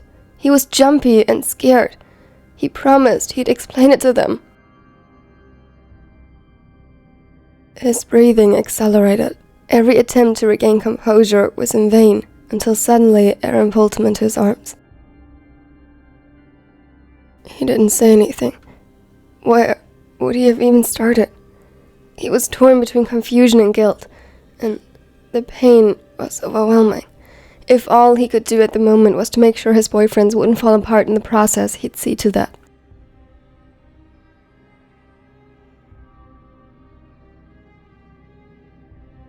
He patted soothingly over Sakusa's arm and rested his chin on the crown of his hair as the raven searched for comfort in the embrace. All this time they had been running, rushing to get to Atsumu as quickly as possible, when suddenly their world had been forced to a screeching halt, and all they were left with was to pray someone would end their nightmare. It was as though they stood at the edge of a cliff, and all it would take was a last bit of certainty for them to fall. At the moment, they hung on by a thread. Something wasn't right. It didn't make sense.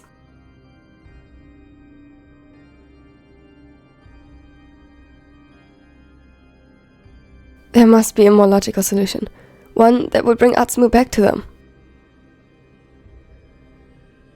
Next to them, Osamu was trying to reach his partners with Kita's phone since Atsumu had taken his. Suna, for some reason, wasn't available. Try Komori next. I know. He was on edge and furiously wiping the tears from his eyes. His letter lay crumpled and tear-stained on the coffee table. Motia, can you... They stood just close enough for Sakusa to make out his cousin's voice from the other end of the line in the silence. The background noise wasn't as overwhelming as he had expected. It sounded like he stepped outside. Is Lin with you? Lin? Wasn't he supposed to stay with you?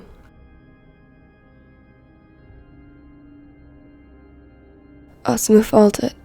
The longer this went on, the messier it seemed to get. Yes, but he ran off before I could tell him. Said he had an idea or something. I didn't expect him to go far, but now I can't find him, and I don't know what to do next.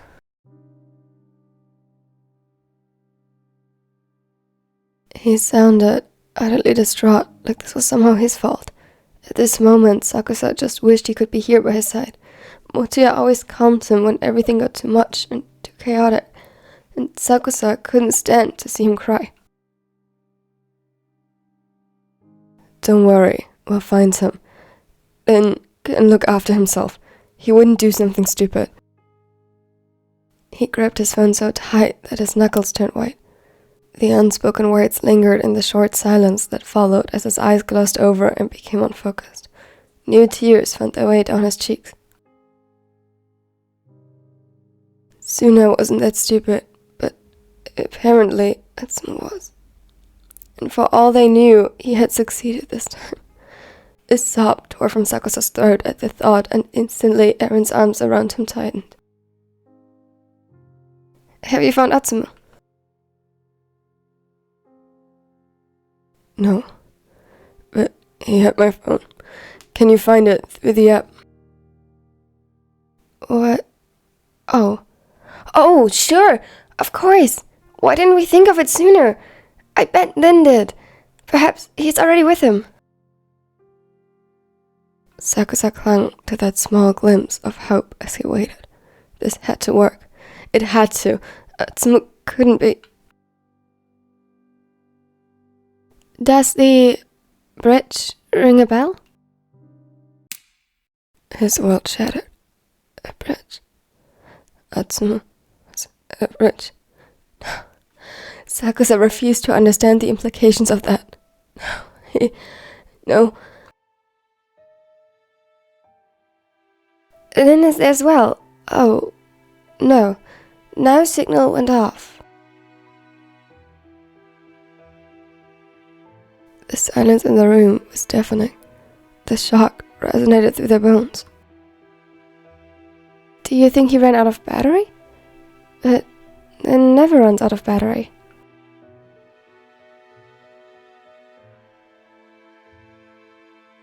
He sounded puzzled, though Sakusa barely acknowledged it. Suna was there. He could stop him. Suna was their last chance. He could stop him. If he arrived in time, maybe Atsumu wouldn't... Samu? Sakusa shot up from the couch. He freed himself from Eren's embrace and bolted to the door, the others close behind him. Toya, stay there. We're going to the bridge. Please. Please don't disappear as well.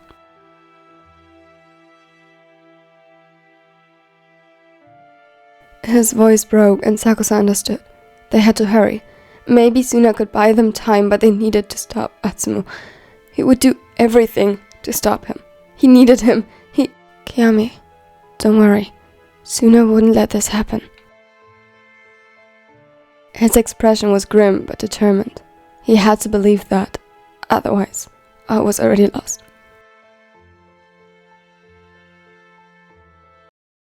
The night seemed to get colder with every step he took. His feet hurt as if on fire after walking the cold wet ground for so long. His socks were drenched and a feeble shield against the uneven gravel. By now, he could see his breath in the light of the street lamps.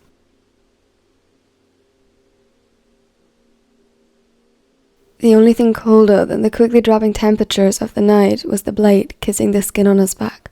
His breath shortened further, but he tried not to let his weakness show.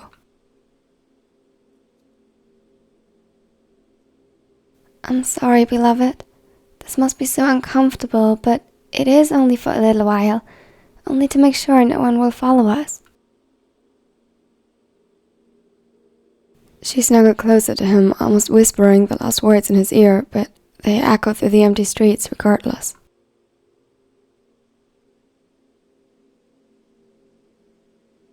They will follow us regardless. Unless you have a plan to fake my suicide as well.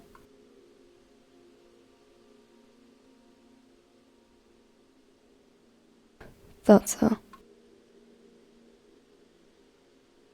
Suna scoffed. He walked a couple of steps before them, hands to his side as instructed by Haru-chan. She ordered him to simply walk forward and only corrected his direction when she suspected him of leading them in circles or back in any way.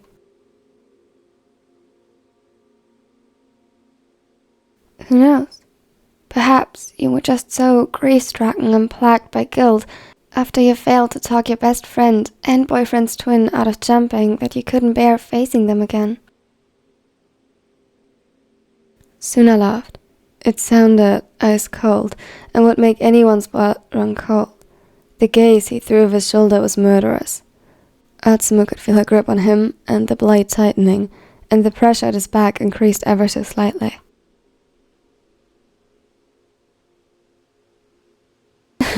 They would never believe that. Would they believe it once they find your corpse at the bottom of a cliff? Careful, Suna Rentaro. I haven't decided what to do with you yet. It was a barely concealed threat. She would decide how he died, whether it would be quick or slow, painful or hell. Atsumu shivered. To think she had been in his shadow all this time, just waiting for her time to strike, like a viper hanging in the trees, waiting for an unsuspecting bird to land on her branch. Her gaze was just as venomous. I'm not the one you're holding at gunpoint. I fear you overestimate the control you have over me, by far. Do I? I wasn't aware you wanted to explain to Atsumu so badly how you were at fault for his brother's death. Her voice didn't waver, but Atsumu saw cracks appear on her calm facade.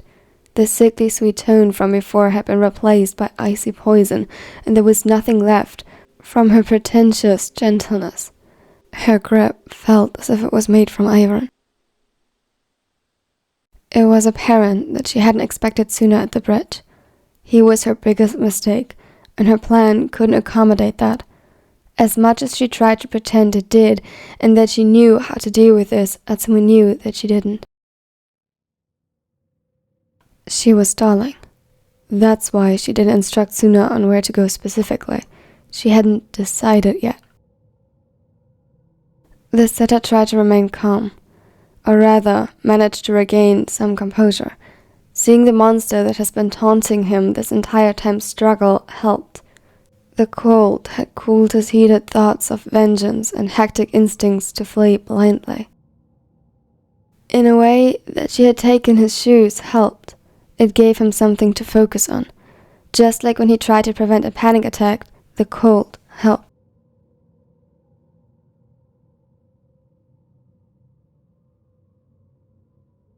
It was just in time for him to see something he might have otherwise missed. Suna held his hands behind his back now.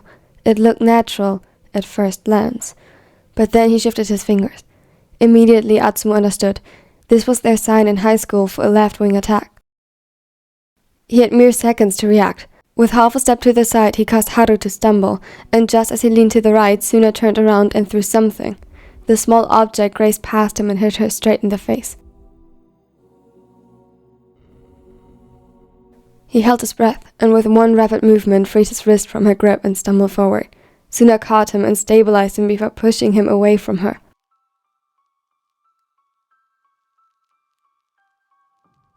Run! His voice cut out, but he didn't have to say another word. Atsumu already understood. Although his feet were hurting, and the drawn-out panic had caused him to feel drained of any energy he had left after the match, he ran. Adrenaline pumped through his veins and his legs carried him forward. Suna was right behind him. He didn't let go of his jacket, instead he grabbed his arm and took the lead. Any pain he felt faded into the background as survival instinct kicked in. He didn't look back, he just ran.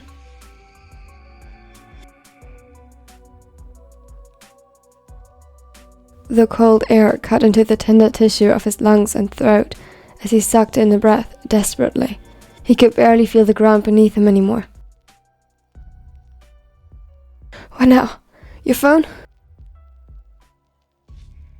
His lips moved, but he wasn't sure the words were legible. Barely any sound rang through to him over his own breathing.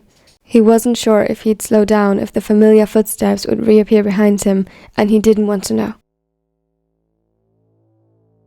He never ever wanted to hear them again. No. Suna's breathing was labored and cut in odd places. As an athlete, it was odd for him to be out of breath so quickly, but ultimately the shock seemed to do the rest. They had to run. For a moment, Atsumu believed to see a shadowy figure in the reflection of a nearby window. Immediately, he felt like prey again.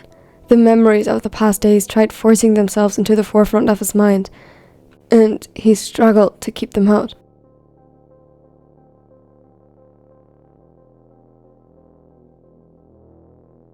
What do you think I threw?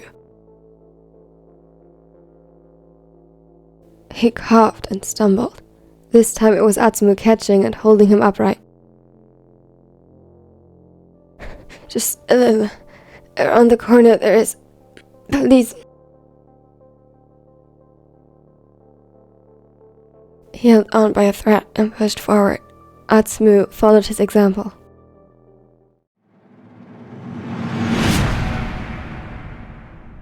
He felt the knife rather than hearing it. In the blink of an eye, his head turned reflexively, and he had just enough time and a huge amount of luck to pull himself closer to Suna before it hit him. He didn't manage to dodge it, and from one moment to the other, his face erupted in flames of burning pain.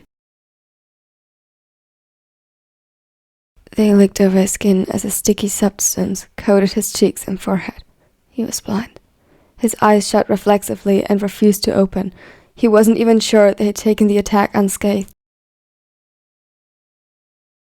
Everything in him screamed to cover his face with his hands and cower down in pain, but he pushed through.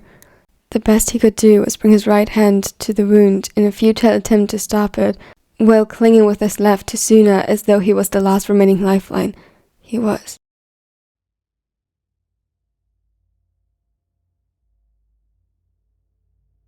Atsumu couldn't see a thing. He couldn't feel or sense anything beyond the pain, solely focused on keeping his legs moving. From afar he believed Suna called his name, but he couldn't say for sure. When he tried to open his mouth, it filled with blood immediately. Slowly but surely, the dizziness became overwhelming. Panic spread through him once more. He didn't know how far it was anymore. He couldn't run for much longer. Door. He heard a click, fell forward, and then the air around him was warm. It was warm.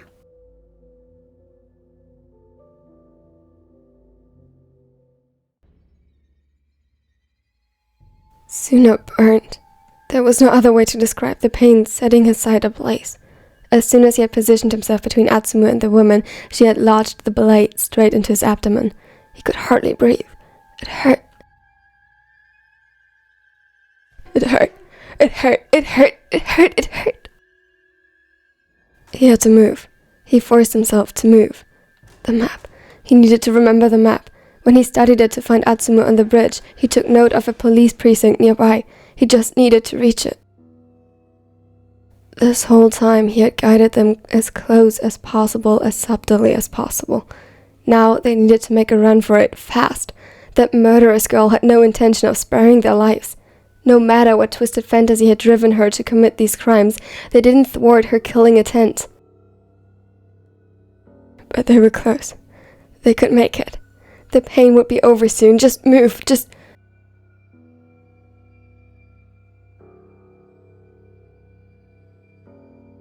He heard the projectile slicing the air next to him without seeing it. The sharp pain he expected didn't come. It missed him, but not Atsumu. The blonde let out a blood-curdling scream Suna wasn't even sure he was aware of. His hand around his arm tightened, and to the total surprise, he proceeded. Warmth soaked his jacket where Atsumu touched him, and it turned his stomach. But if he could somehow move on, so could Suna.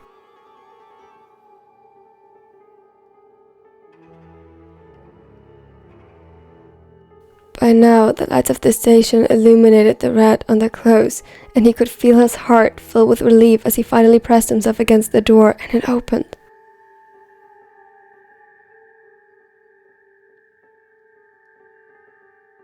He didn't think he had words to describe the relief he felt the moment the first gush of warm air embraced him.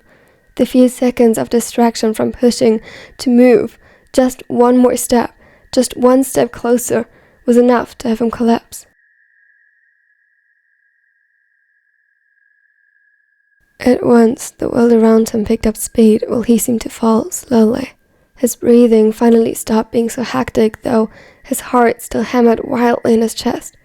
A pair of hands reached for him as the first officer approached them. Outside. She is outside.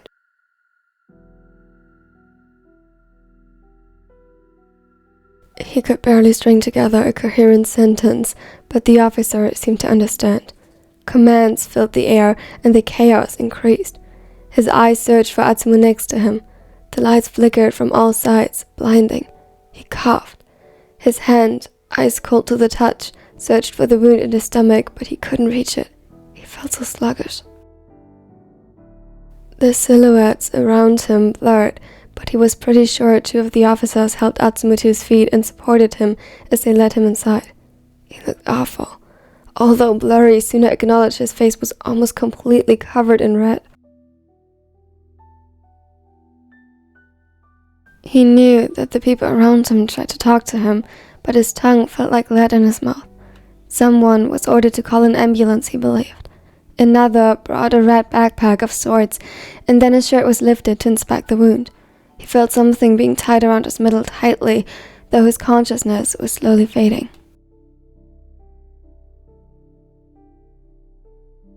The last thing he noticed was a ray of blue and red lights, and he wondered if that was already the ambulance or police cars being dispatched.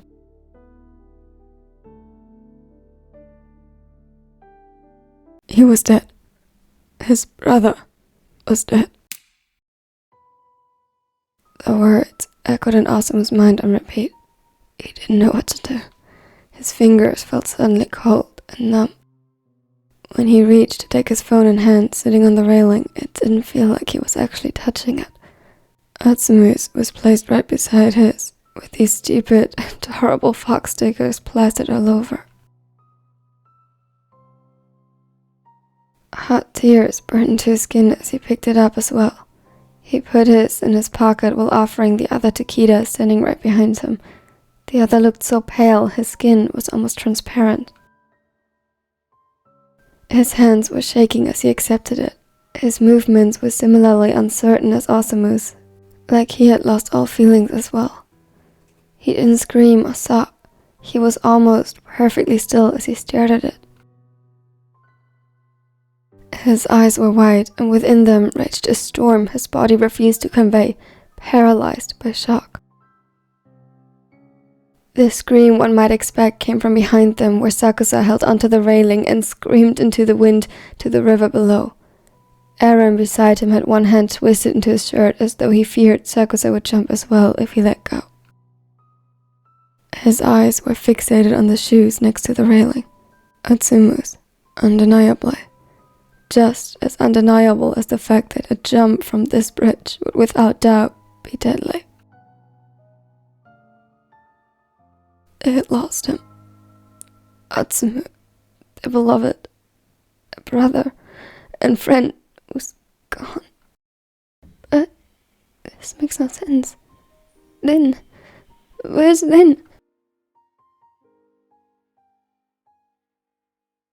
Upon arriving here, Komori had already knelt at the beginning of the bridge, scarcely holding himself together, and calling out for Suna in a weak, quiet voice. He mumbled nonsense, refusing to understand what had happened.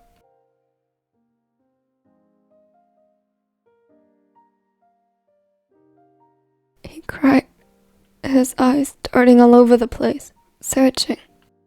Toya, it is over. No, where's Lin? Don't you see, Samu? It makes no sense. A shaky, desperate smile stretched his lips upwards in what looked like a grimace that shattered as the grief became too overwhelming once more. Tears flooded his face, and he aimlessly searched the surroundings again. He can't be. It makes no sense. Atsumu didn't know how he could still walk. He didn't know how he managed to make it so far as to reach his boyfriend and lay a hand on his shoulder, but he did.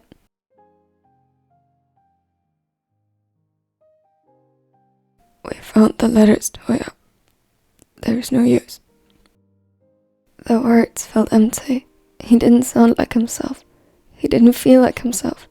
He was empty. Those big, round eyes full of tears stared up at him, and suddenly, he too couldn't hold it anymore. He tried not to feel it. It hurt too much.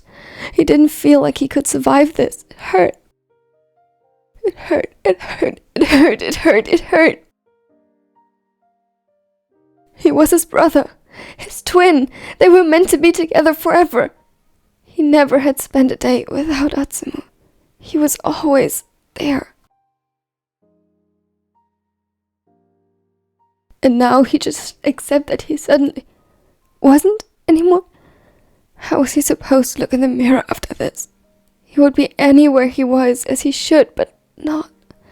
No, suddenly his other half, a reflection of himself, would be just that, a reflection. Never would he talk back to him again or do something stupid Asumi could scold him for.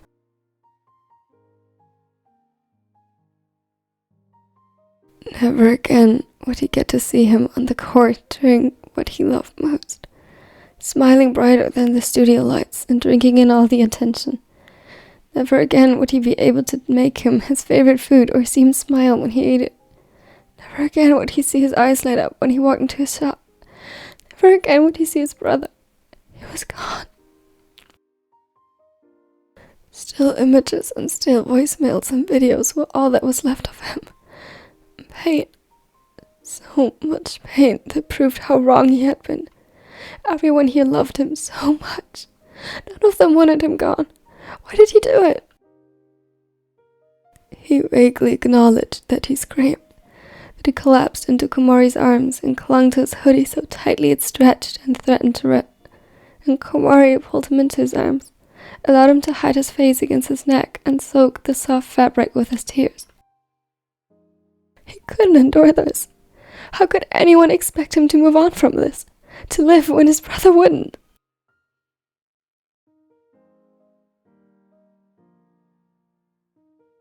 He wanted to hide away in Komori's arms forever, praying that once he woke up, this would have all just been a terrible nightmare. It couldn't be true. They worked through this years back. He couldn't be dead.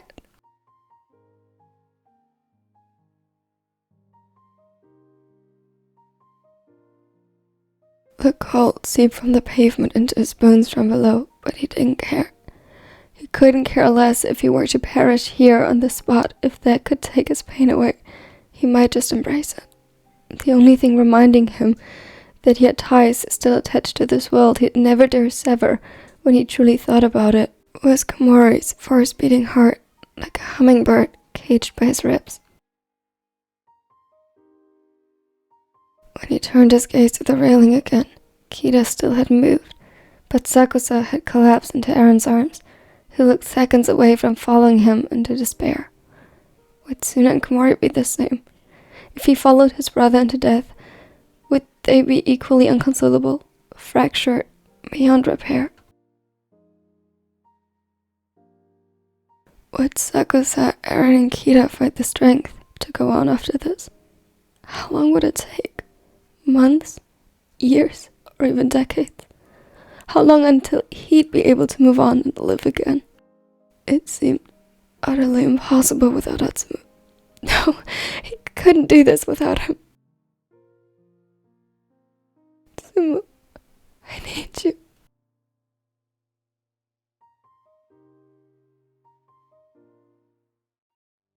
A gauze after the next was pressed to his face, but he bled through all of them. The red liquid poured out as if his supply was endless, though the dizziness was proof that was very much finite. At least, he caught a couple of glimpses of his surroundings.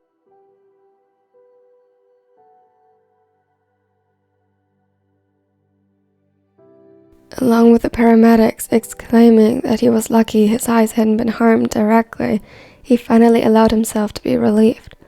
They were on their way to the hospital, and by now that things slowly began to make sense around him again, he was much more concerned for Suna. The metal blocker had been strapped to the stretcher and looked awfully pale. Guilt gnawed at him that he hadn't even noticed the other was injured during their escape, and now he was unconscious. The only thing keeping him from overthinking the whole situation was his own still very loopy state of consciousness induced by the blood loss.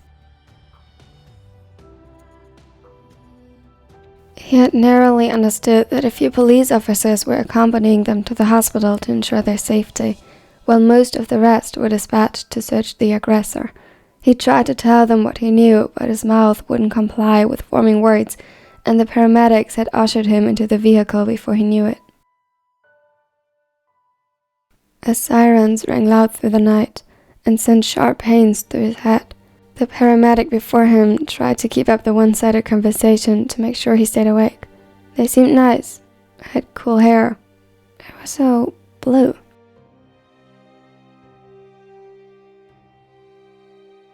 He must have said it out loud somehow because they laughed and thanked him for the compliment. Upon arriving at the hospital, Suna was rushed inside first, and Atsumu felt a surge of panic when he heard the word surgery being tossed around. But he had no time to focus on that. He was next.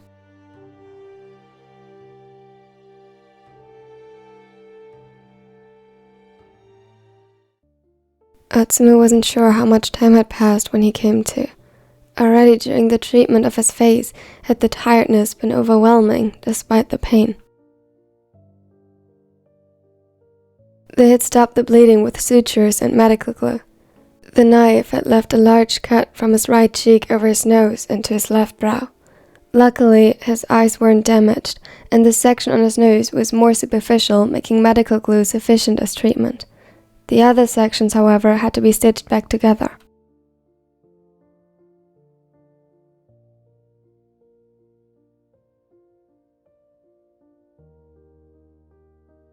Facial wounds bleed a lot, so while they should heal fine, the amount of blood apparently wasn't surprising, and he had been given fluids to make up for the blood loss. Aside from that, he was being treated for mild hypothermia, which wasn't all that surprising. On a more positive note, the pain meds were definitely working.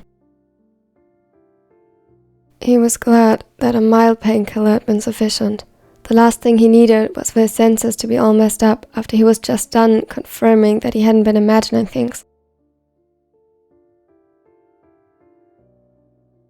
He sat up with a groan and looked around. There was no clock inside. Not that it would have helped much, considering he had no idea when he arrived at the police station, or what time it had been when Haru had poked him with a knife in his back.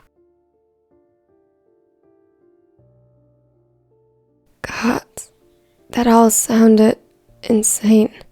He almost laughed. Maybe his sanity did take a hit after all, but even the twitch of his lips pulled painfully at the stitches. He let his eyes roam through the room once more, noticing with a mix of relief and horror that he was alone. He hated being alone. Now and for the rest of his life, probably. He would cling to his boyfriends till the day he died. They'd have to be pried from his cold, dead hands. Never would he be so foolish again as he was today. Fuck. He needed to get back to them. And he needed to know how Suna was doing. It slowly came back to him how pale he looked in the ambulance. He wasn't even sure how he got injured, let alone how severe the injury was.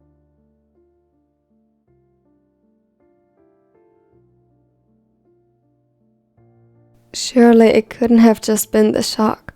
Not with Suna. He himself felt oddly calm right now, although the panic waited just at the edge of his conscious mind. He was certain of it. Perhaps it was the medication. Perhaps he had surpassed a mental threshold of things he could endure. He didn't care. His eyes strayed to the call button, and for a moment he still wondered if this was what they were meant for before he pressed it. A few minutes later, a nurse arrived, a police officer in tow. That was to be expected. Atsumu observed them calmly as they approached him. They weren't Haru, he reminded himself, and listened for their footsteps automatically to confirm.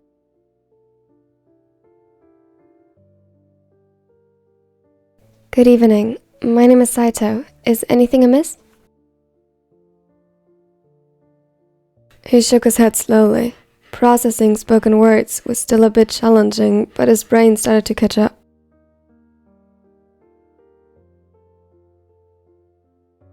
On a scale of 1 to 10, 1 being a simple bruise and 10 the worst you have ever experienced so far or can imagine, where would you rate your pain? Feel free to elaborate if necessary. A 2 perhaps. 3 when I talk. Was I given local anesthesia? Yes, though in this specific instance it should already wear off. Do you feel lingering effects? Not really. The muscles in his face felt a little sluggish, but he could move them. Not that he particularly wanted to, since the pain also wasn't as dull. How long was I asleep? Just about an hour, so feel free to rest more. It looked like you had quite the troublesome night. Yes, regarding that, if you feel up for it, please answer some questions first. However, if you still feel dizzy or think your answers might not be reliable yet, it can be postponed. Accurate information is most important. Atsumu thought about that for a moment, then took a deep breath and braced himself. I can answer. I just have 2 more things to ask Saito-san. She nodded while taking a couple of notes, probably on the things he said before. First, is Suna okay? He came here with me. Your friend got lucky. Both of you did. He had a laceration in his abdominal area, a stab wound, but the blade missed any vital organs or artery. He had some internal bleeding, but the source was easily identifiable and could be stopped in surgery. He got out of surgery 10 minutes ago.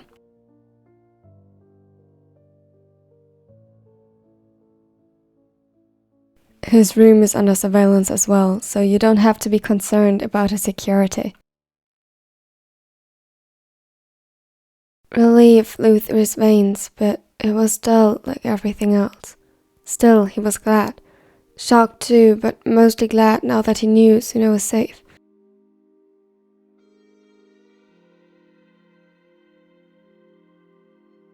After I answer your questions, can I be discharged? I really need to go home and inform my partners. He had caused them enough grievances already. If they heard that he was in the hospital now, they'd probably die of a heart attack. It would be preferable if he could rest some more, but I'll inform a doctor to discuss it with you as soon as time allows for it. Arigato. He gave a small bow before turning his attention to the officer as she left. Kimura-san got a chair from the side and sat down while taking out a notepad and pencil.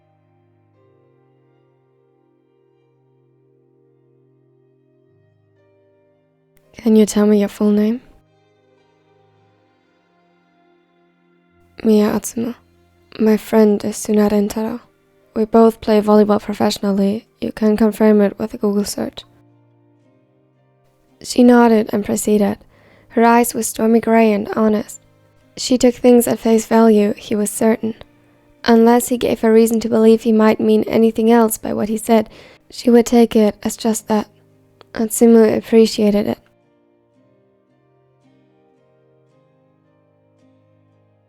You arrived at the police station almost 90 minutes ago. What happened that brought you to that point?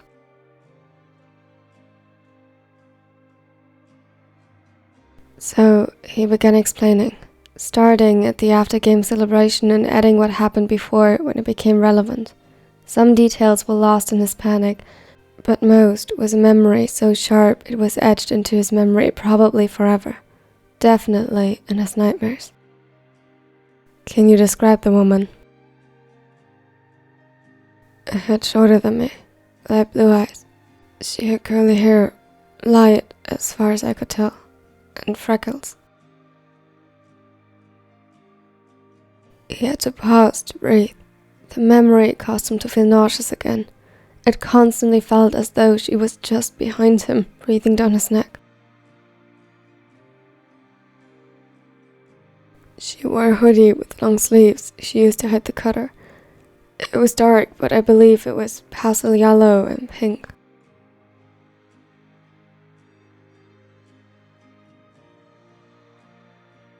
Anything else? I don't remember. That was plenty helpful already. Were there any witnesses to the events? No, not really. She avoided the more crowded routes, took us down roundabout ways. That was probably how Suna managed to catch up to us. I remember none during or after the actual attack. If at all, someone saw us walking down the street. Kimura-san nodded again and closed her notebook. She got up and put the chair back neatly into place. It reminded him of Sakusa, and immediately a sharp pain shot through his chest. He wanted to be with him so badly. No matter how traumatizing the night had been, Haru had broken into the house, multiple times probably. He needed to be home right now. He could imagine nothing safer than to hide in Aaron's arms and ignore the world around him.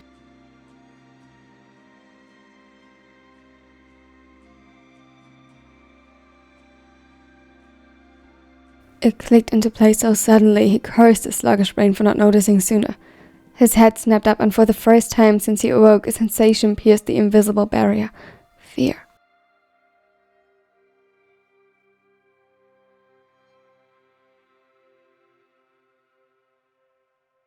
Wait, my bird friends, they could be in danger. She broke into our home before. She knew that. He had just explained to Kimura-san all about those instances.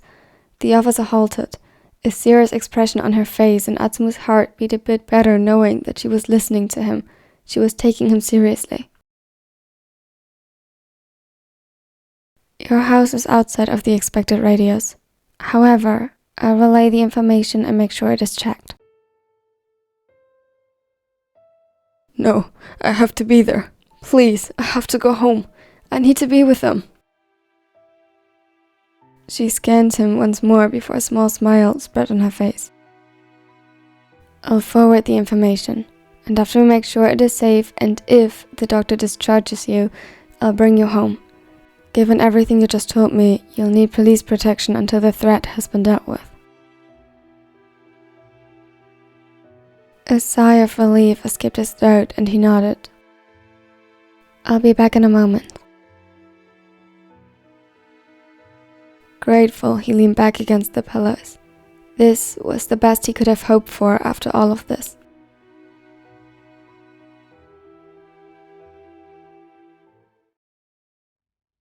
There was a tug at his hand, but Atsumu didn't move.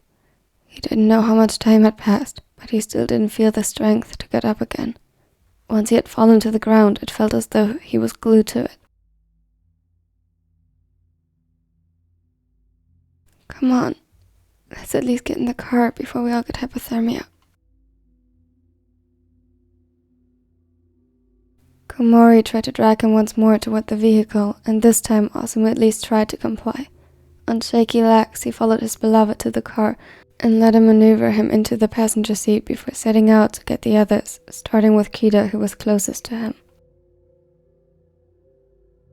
Kida-kun? Kida?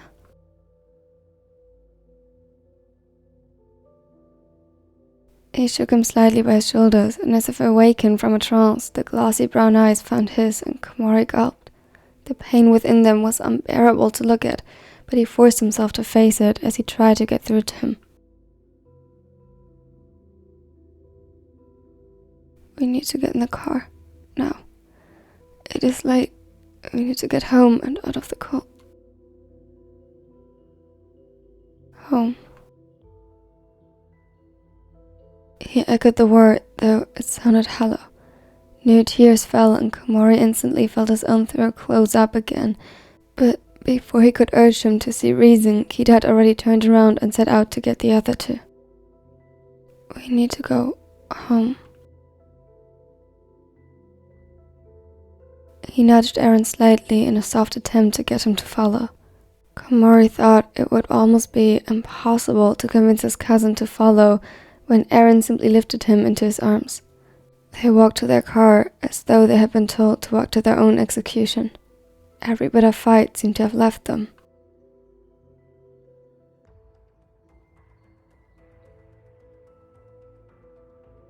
With the rain that began to drizzle down on them in tiny droplets, it looked like a funeral proceeding already, and Komori's stomach turned once more. He didn't even want to think about it. The fact that they'd have to have a funeral for Atsumu, it didn't seem real. It couldn't be real.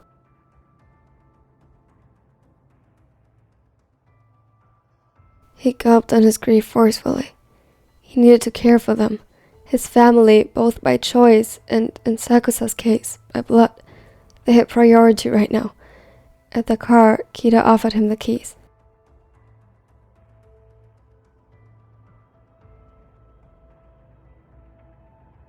Sorry, I don't think I can. Don't worry about it. I got it. They stepped inside, and once Komori was sure everyone was secure in their seat, he started the car and hesitated. At the other end of the bridge, a girl had appeared. Her curly hair framed her face in an unruly manner, veiling it even further until she took off the hood of her pastel hoodie. Steel blue eyes looked a little lost through the dark until they fell on his car. He couldn't quite read her expression from so far away. For a moment he considered she might have been here for the same reason Atsumu had been, and he wanted to step out quickly to stop her. There was no reason two people had to die here tonight. But just as he reached for the door, Kida's hand closed around his shoulder in an iron grip. Drive, now!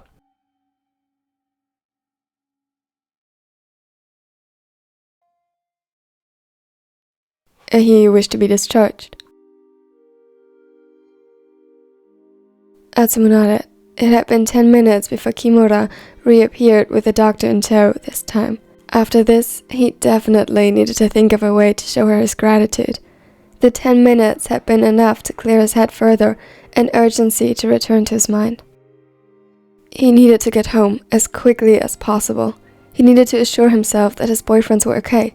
He needed to see it with his own eyes. And he needed to apologize for so many things.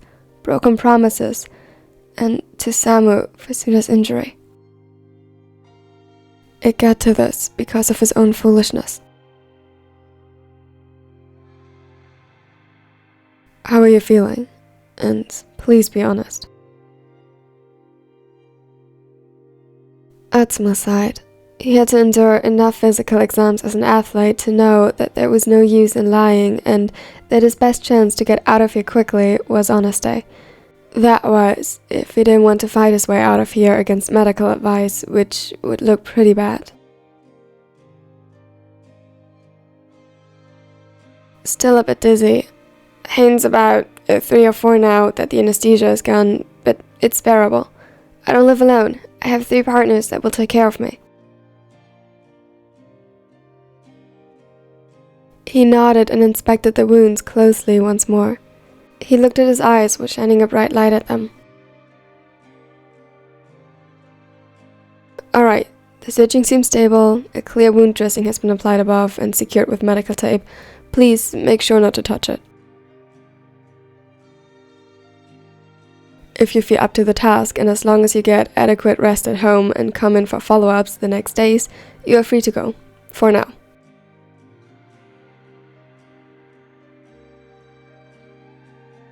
Thank you. Relieved, he got up, only to waver a bit. He proceeded more securely as he followed the doctor to get the papers ready. Kimura stayed close behind.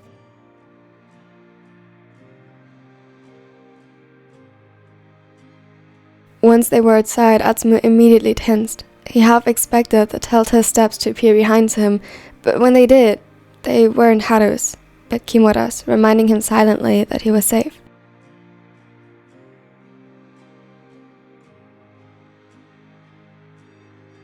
Miya-san, do you have a key to your house with you? Yes, why? He wrapped his jacket around himself more tightly as an uncomfortable rainy wind greeted them. It was cold, just like before, and in the dark that still persisted, he could almost feel the cold blade to his back again. The officer sent to your home encountered no one there. When we arrive, given what you told me about the previous instances, please wait outside until we checked everything. He nodded hesitantly, was sitting down in the car as she told him to do. Why wouldn't they be home? They weren't still at the after party, were they? No. The dashboard showed 3:46 a.m. The party was surely over by now.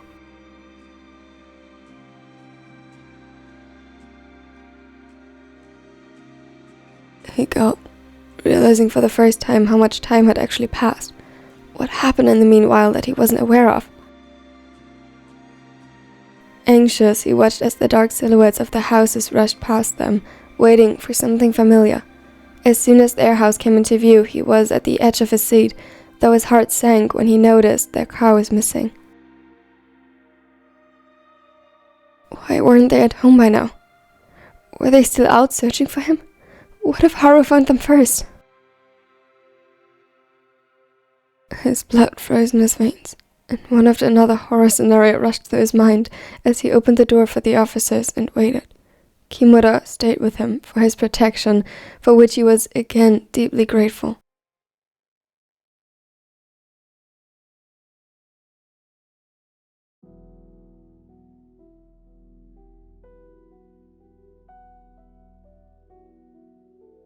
But no matter how much overthinking his brain did, it couldn't have prepared him for what he'd find once inside. A stack of papers was littered over the coffee table, all in various stages of crumbled and stained with a few drops of a clear liquid. Oh.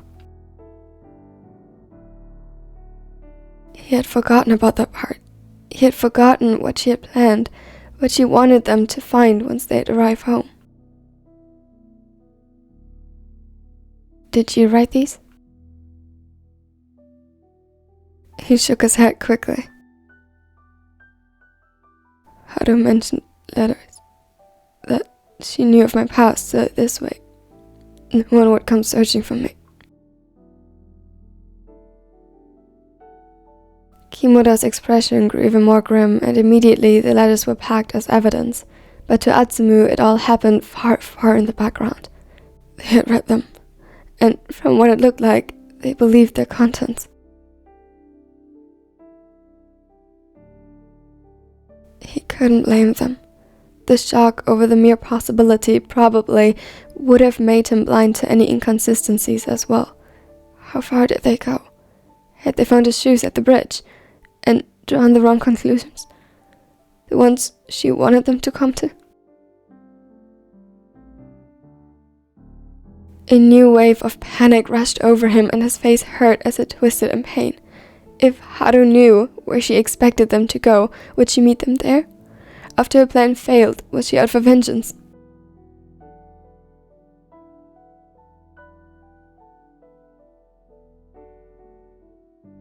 He was shaking, but before he could voice his fears, the room got illuminated from the kitchen window as a car parked before their house. Atsumu's heart stopped as he began to move on autopilot. He got up, only stopped by one of the officers telling him that they'd have to check this first, and although he understood, he didn't want it. He couldn't wait. He needed to be with them. Reluctantly, he followed close behind until he had to wait in the doorframe and prayed and wished silently. Please, let it be them. Let them be alright. To any deity willing to listen, he extended a prayer, his heart too exhausted to take much more after today. Drive, now. Kida recognized her. Even from so far away, he had no doubt that he had seen her before, and the silver blue eyes sent shivers down his spine. Something wasn't right. They needed to hurry. His mind slowly awoke from the grief-stricken sorrow. It didn't fade, but momentarily something added to it. Alert. His eyes wandered over to Eren and Sakusa. Tears were streaming relentlessly from Eren's face, with Sakusa almost seemed gone, like his body was little more than an empty shell. As much as he wished to, he couldn't bring Atsumu back and erase their pain, but he would be damned if he let anyone else get hurt. His doe brown eyes turned cold as he fixated on the girl once more. She took slow, deliberate steps onto the bridge. He wasn't sure if that was her goal or if she wanted to get to them, but they certainly wouldn't stay around long enough to find out. Komori-kun, drive. But what if she is like Atsumu? He understood, but had no time for this. They couldn't leave this car. Komori needed to stay. Kida regretted having given him the key, though it certainly seemed like the responsible thing to do at the moment. She is not. I have seen her before. He wasn't sure where. No matter how hard he thought about it, he couldn't dig out the memory, but he was certain of that. The feeling of shivers haunting through his nervous system, as though her gaze had an electric charge, was very familiar. No one who had become witness to her wrath would forget it. But Komori still hesitated. The Libero was a very kind-hearted person, always eager to help others, and see the best in people. It was an admirable trait, but one that threatened to put them in danger right now. Kida wasn't sure what made him so certain, but that girl was dangerous. That's when it clicked. He had seen her before. But not just once. She was like a constant shadow dancing around in his peripheral vision. The only time they came face to face was after a game when he caught her trying to sneak into the changing rooms.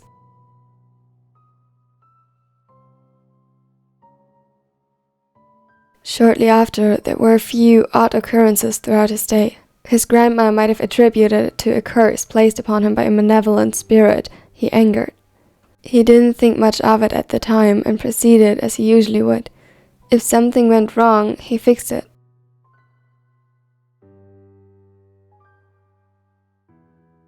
If something went missing, he replaced it, and if a task was unsuccessful, he repeated it and slightly altered his approach until he was satisfied with the result. That was just how Kida is. And ultimately, his patience conquered that of the malevolent spirit, without him paying thought to it. Now, however, he saw the events in a different lighting. He wasn't certain, but almost, that this malevolent spirit of sorts was standing right before him. And if she danced in his peripheral vision, who was to say that he had been her main objective?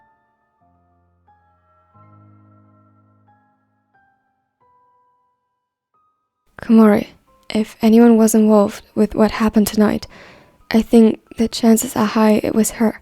We need to leave. That caused Komori's eyes to widen in shock. But One more glance at her on the middle of the bridge seemed to confirm the uncertain feeling Kida felt for him as well, because he started the car and turned around.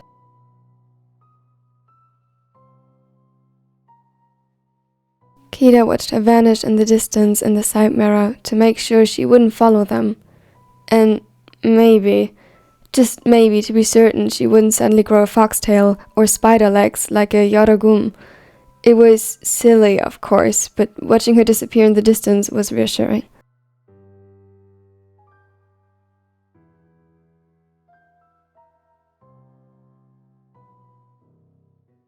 Only when out of sight, Kida let himself sink back into his seat.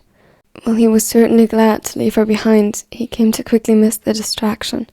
He didn't have to deal with grief so intense since his grandmother had died, but this was unexpected. It shouldn't have happened, and the questions it left him with felt like daggers being repeatedly thrust into his heart and twisted. He didn't know how to deal with it, let alone if he could. He wasn't able to say goodbye and failed in protecting his boyfriend. Had he been so utterly blind to the warning signs? Yes, Atsumu had been acting odd lately, but nothing indicated this was the direction his thoughts took. Could it be that he truly hadn't decided this for himself, but was urged to or manipulated? Kida was almost certain that if someone meddled with the situation, it had been that girl, but to what extent? How much of a coincidence was it that she showed up at the bridge mere hours after it happened? And if she did meddle in this, how would he prove it? Should he even attempt to prove it? So many things didn't make sense. Or maybe he just didn't want them to make sense, because that would mean admitting that he had failed him, that ultimately he hadn't been vigilant or attentive enough. It would mean that he could have prevented it, but didn't. A sudden wetness assembled on his face, and as he brought up his hand to wipe it away, he stared in refusal to understand at the tears. If he had failed him, he wasn't allowed to shed tears. It was his fault. It meant he didn't just fail him, but all of them.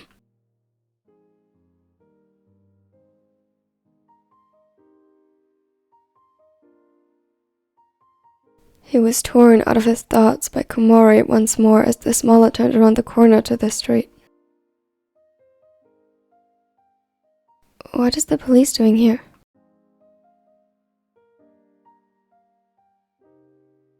The police. Kida looked up, and yes, there were 2 police cars parking in front of the house, leaving just enough space for them to park in their driveway. Kida hadn't even thought about the list of calls he'd have to make, but obviously someone had done this first one for him. Perhaps someone saw him from their window and called them, or didn't even want to think about Atsumu's body being found already. While he hoped they'd be able to retrieve it, it would also mean, once and for all, that it was real, and he couldn't bear that. Next to him, he heard some shuffling. Aaron looked at the cars, distraught, clearly having come to the same conclusion, while Sakusa's eyes were still vacant. Atsumu, who had been suspiciously quiet ever since, looked green in the face and pressed a hand over his mouth before averting his gaze. None of them were ready for this. I got it. I'll talk to them.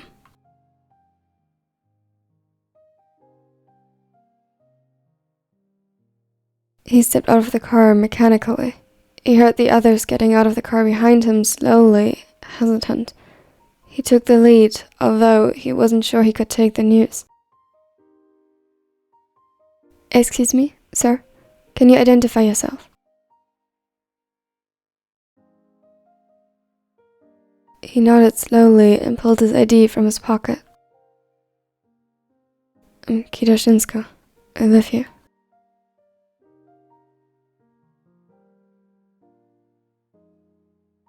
She nodded before inspecting the group around the car. Who are the people accompanying you? Sakusa Kiyomi, Aronachiro, Komori Motoya, and Mia Atsumu, 2 of which live here as well. One is Description and information check out. You can let him come over.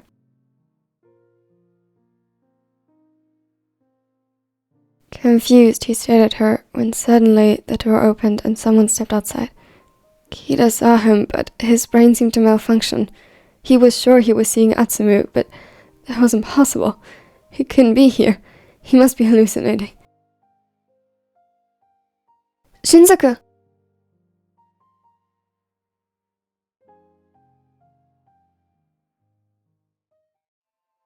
Shinsaku!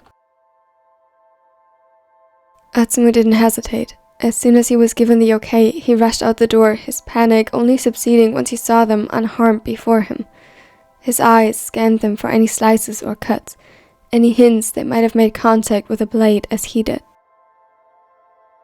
Kida's eyes widened as he saw him, and only when Atsumu was close to crashing into him did he notice that he was crying. His heart broke. Kida almost never cried. What had happened? Immediately he cupped his cheeks and wiped the tears away gently. Kida's mouth opened and closed as though he wanted to say something but couldn't. New worry spread within Atsumu as he couldn't quite place what was wrong with him.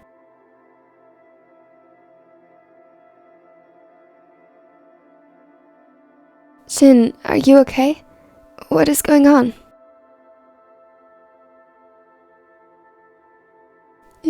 You. His words were choked by tears, making Atsumu's heart break even further. He had never seen the usually so well-maintained mask and put together Kida so vulnerable. It was as if for the first time his heart was raw out in the open, threatening to fall apart. I'm here. I'm right here. Please, tell me how I can. Atsumu. Sakusa's voice was utterly too thin, almost null and void in the night. Beside him, Eren had frozen completely. The tears adoring his face never stopped. They all looked at him like they had seen a ghost, and Atsumu's heart clenched as he understood. Haru's plan, aside from his escape, had been successful. They all believed. He jumped. Atsumu gulped. He didn't know what to do or how to make them believe that he wasn't a phantom of their imagination when Atsumu already moved. Turns out, he didn't have to do anything. You idiot. You goddamn idiot. Never do that again, dumbass. He pulled Atsumu into his arms and sobbed against his shoulder. Atsumu was always the composed one of them, but now he fell apart in his arms, and Atsumu only scarcely managed to hold his brother up. With everything that happened, this was the part he didn't even think about. Just the thought of believing Atsumu was dead for even a second brought him on the edge of collapse. I'm sorry. I was so worried when you weren't here. He looked over Asumu's shoulder at the others, who still stared at him in disbelief in varying stages of breakdown. He wanted to hold them all close and promise to the heavens and earth that it would be alright, and he wanted to be held by them and promised the same. But there was one more thing. Samu, listen. The silver-haired shook his head and pulled him closer, refusing to let go. Atsumu believed he said something, but it was too incoherent and muffled by his shirt to understand. Samu, please. It's about Rin. Rin? What about him? Where is he? Did he find you? Komori fought himself past his cousin and stared at him with an intensity he didn't expect from the upbeat Libera. Yes, he found me. He saved me. He gulped when he thought back on it, fighting his own tears and forcing his voice to remain even. He got hurt in the process, but as far as I know, he's stable now. Nothing too bad. You should go to the hospital.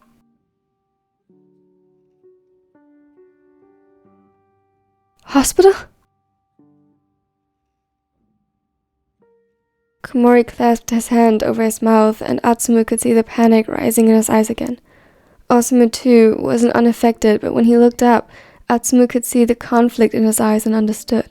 He understood it better than anyone else here, seeing as his heart broke into 1,000 pieces as he saw his twin hurting like this. Go to him. I'm fine now, and very well protected. I won't go again, ever. Osamu took a shaky breath and reluctantly stepped back. He was a mess. Atsumu was sure he looked barely any better. If you dare die on me again, I'll bring you back to life and kill you myself. Sure. He agreed, half a chuckle leaving his lips, though it was choked by the tears still claiming his face. They shared one last embrace before Osamu joined Komori in the car again and they drove off. With every second passing, he felt more and more exhausted. We should go inside. He nodded and was about to turn around and lead the way when Kida spoke up, turning to one of the officers. We saw a girl at the bridge, a little smaller than me with blue eyes. Atsumu stopped immediately. His eyes widened. He felt the ground begin to sway beneath him. He was right. She had been coming for them at the bridge. Haru had been there. They had been in danger. Atsumu. Eren grabbed his arm and held him upright. He looked at him, positive that all color must have drained from his face. That fits the description of a perpetrator. We'll inform the officers in that area. For tonight, police officers will be stationed by your house. Should you not be caught by tomorrow, other safety measures might be employed. You'll be informed then. If you notice any suspicious activity, notify us immediately. They agreed and turned around to go inside. Atsumu was supported by Eren while Sakura and Kida were close behind. As soon as the door fell into the lock, it was suddenly silent. This evening was too much for anyone to bear. Kida stepped forward, straightening his back, although he still looked utterly disheveled and like he was holding on to his last bits of sanity, a feeling Atsumu could very well sympathize with. Let's make a plan. We have a lot to talk about and get through, but first, we should make sure everyone is safe and comfortable. Anyone feeling like they might pass out? Constantly, to be honest. He chuckled nervously and Kida gave him a small smile. How about this? Kyo, I'm sure you'd prefer a shower. We could shower together while the other two prepare the bed and then we switch. Afterward, we can talk, and in the meantime, no one should be left alone. They agreed. No one liked the thought of splitting up again, even if it was just within their own home by little more than a door. Still, they knew this first step was essential, especially to Kiyomi. Atsumu couldn't bear to see him so utterly broken anymore.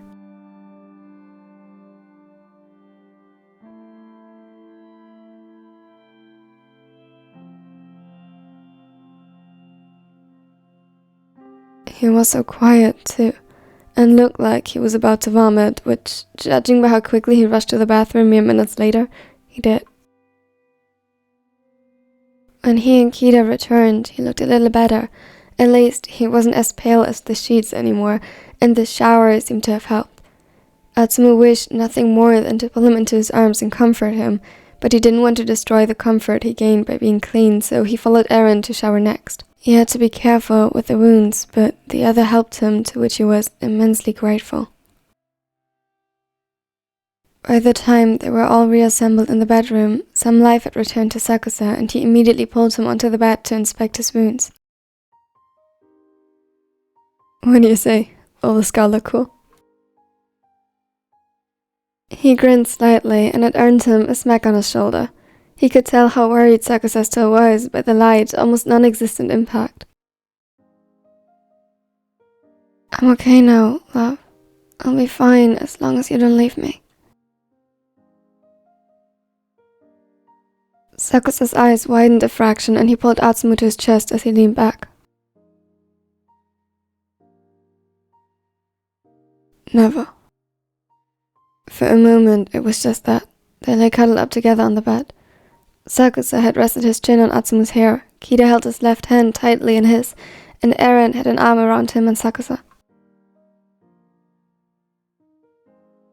The position was a bit awkward, but he knew that after thinking he was dead, the best Atsumu could do for them was to simply be alive and close. He didn't mind. In fact, he craved the security their closeness brought. He couldn't imagine life without any of them.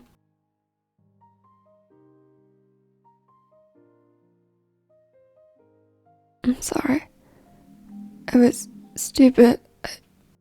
His voice gave out as he recounted the events.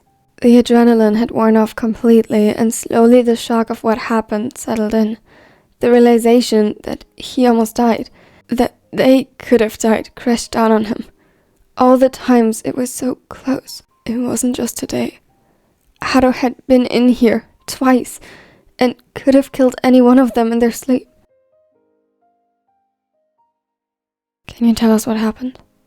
Those letters, they weren't yours, right? No. Gods, no. I wouldn't do that to you.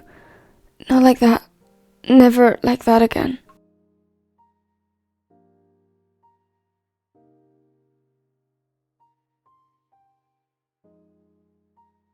Sakusa's arms around him tightened. He pressed a kiss to his hair as if to reassure himself that he was truly there. It was... He took a deep breath. Take your time. He nodded slowly, though he didn't want to. He wanted to get it all out and never think about it again. Turns out I had a stalker. When I behaved so oddly lately, that was why. Why didn't you tell us? I wasn't sure. It was like no one but I noticed anything different. Like I was the only one hearing the footsteps and constantly feeling watched. I thought I was losing my mind.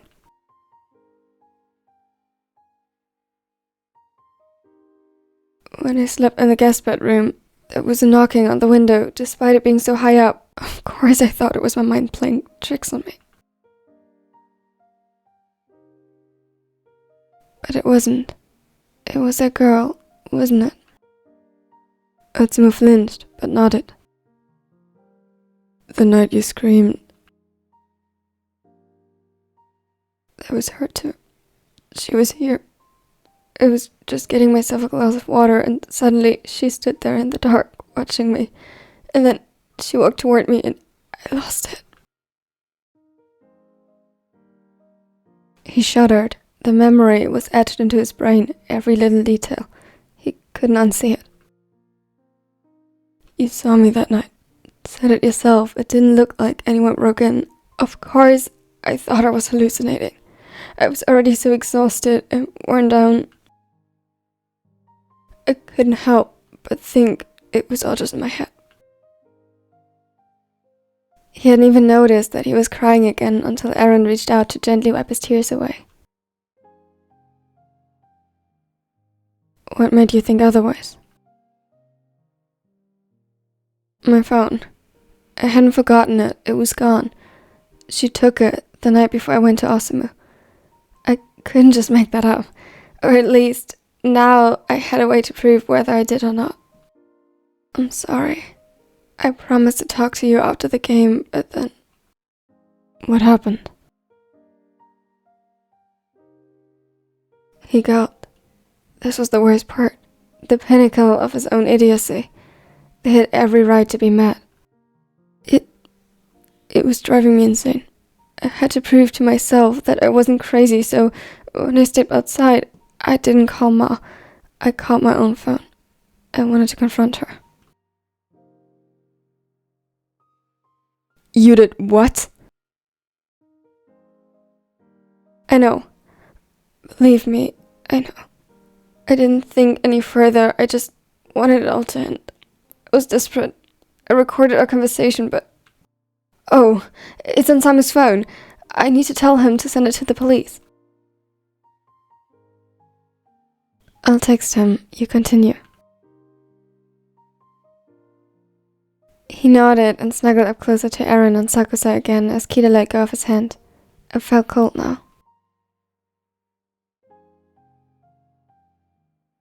I had underestimated her. She had a cutter that she would press to my back to make me comply. It wasn't until the bridge that I truly understood what her plan was. I'm so sorry. I didn't mean to hurt you or... His voice broke again, and this time he needed a moment to catch himself as they soothingly patted over his back and arm. It isn't your fault. You were manipulated and held at gunpoint. He hiccuped pathetically against Sakusa's chest, but they didn't let go of him or showed any sign of rejection over his stupid actions. They just pulled him tighter into their arms.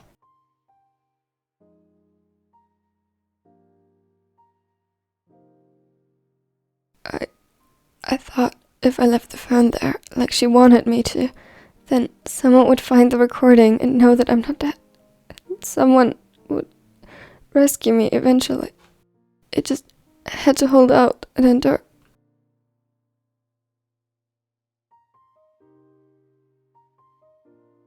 He cried harder at the thought, and they were there.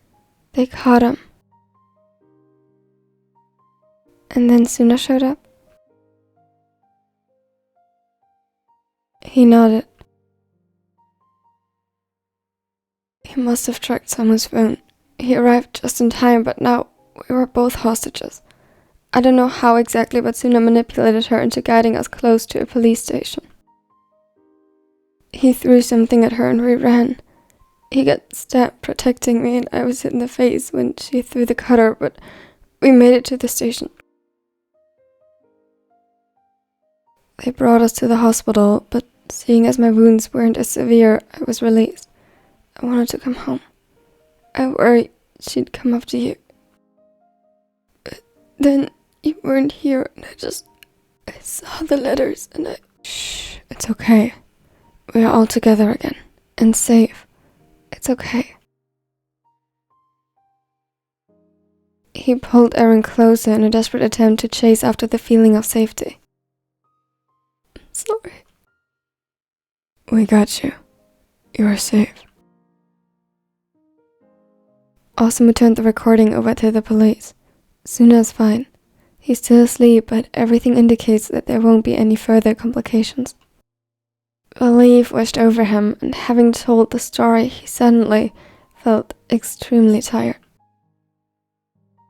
Please, stay with me. Always. He couldn't understand what else was said as he drifted into sleep rapidly. He didn't have the energy anymore to do anything but give in. From one moment to the other, he was too exhausted to keep his eyes open.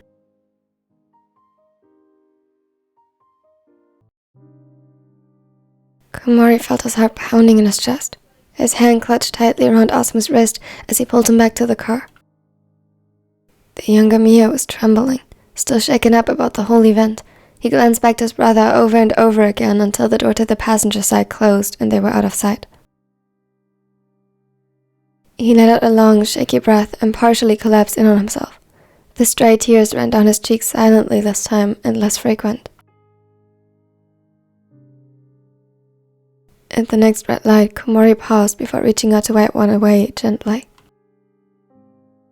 He's alive. Those letters, they weren't his.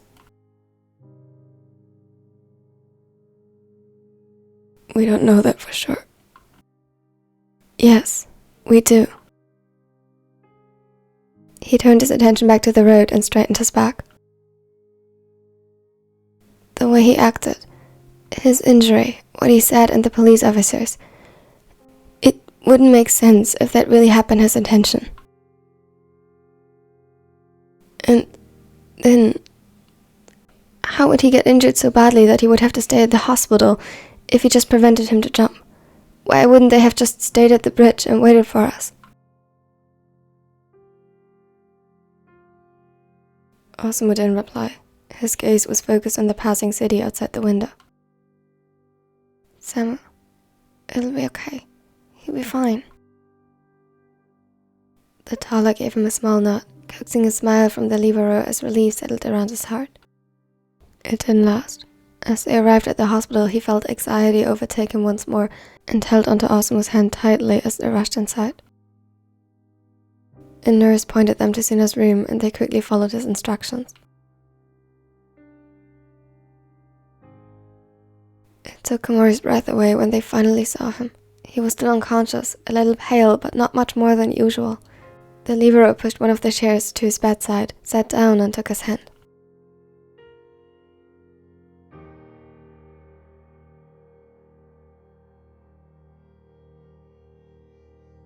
Atsumu stood next to him and put an arm around his shoulder. That'll be alright. Komori smiled and nodded shakily.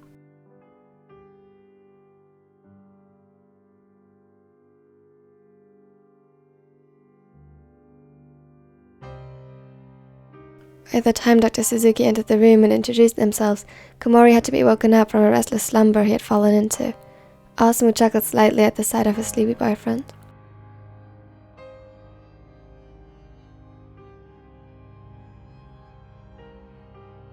I'm sorry. It's been a long night. The doctor smiled compassionately and nodded. I can imagine. No, sorry. I'm awake. What happened to Tsunodan? The operation went well. He had a stab wound in his side, but the object luckily missed any vital organs. The bleeding, both internal and external, could be stopped without further complications. Stab wound? Komori looked at them in disbelief, and Asuma tightened his grip around his shoulder. His expression darkened. They were attacked. That's what the police suspects, and Miya-san confirmed. But for details, I'm afraid you'll have to ask them yourself once their condition improved.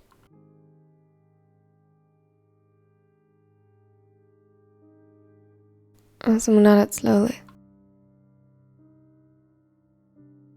Thank you for everything. They smiled once more, gave a last nod, and left. Atsumu noticed Komori shaking in his arms. It was almost ironic how quickly the situations had been reversed. They're safe now. The police is already involved and we are with them now. The smaller curled up tighter to his side and Asuma began drawing soothing patterns on his arms as they waited for Suna to wake up.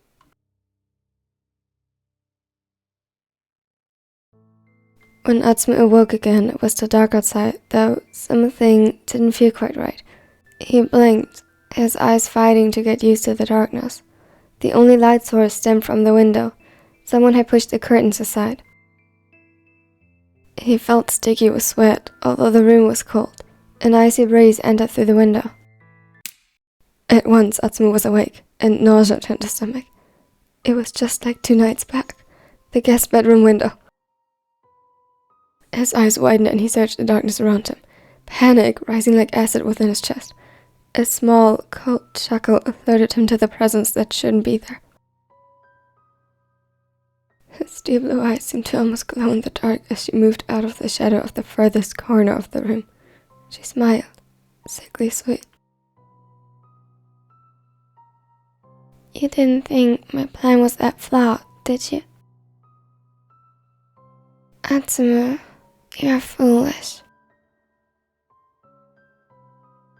He was frozen in place like a deer in headlights.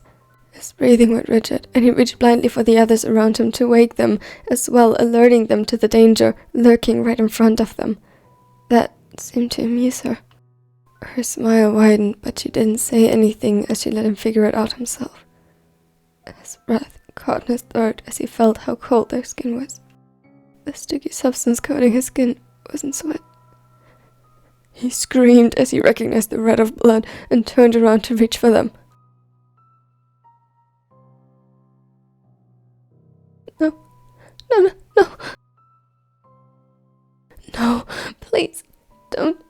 You can't. Say something. He stared into their lifeless faces. Throats slit, killed in their sleep like she could have done so many times before. No. Suddenly, the knife was at his throat as well. Cold, merciless, and unyielding. You know, I thought about killing you in your sleep as well. You would just never wake up.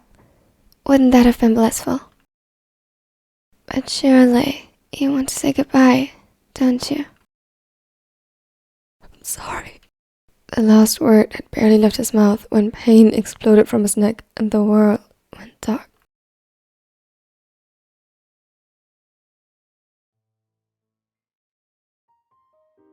The first thing he knew was that he screamed. The second that someone held him, trying in vain to soothe him. He fought them bravely before recognizing the voice, hushing him softly. It's okay. It's just me. You're alright. It was just a nightmare. It wasn't real. Through tear-filled eyes, he inspected the world around him carefully, shaking. It was bright. The sun was shining brightly into the room. He was alone with Eren.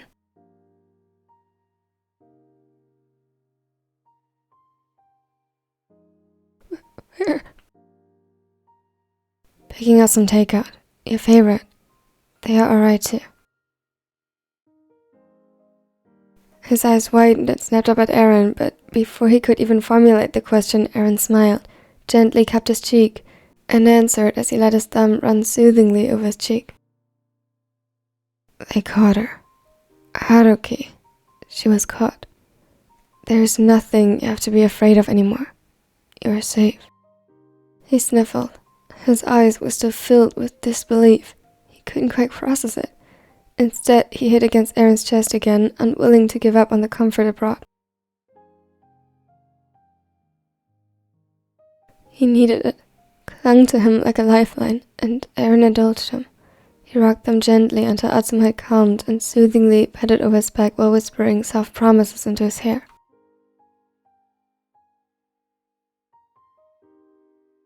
I'm right here. No one is going to hurt you. You are safe. Time passed by when suddenly the front door opened and closed. Atsumu flinched, causing Eren to hug him more tightly in silent reassurance. Shh, it's just them. Want to meet them downstairs? I bet you're hungry. He nodded and allowed Eren to help him to his feet. They walked downstairs slowly, with Atsumu staying close to him at all times. He hated that he felt scared within his own home, but the recent events warranted it. The blonde gritted his teeth at the realization that this wouldn't end with Haru being caught.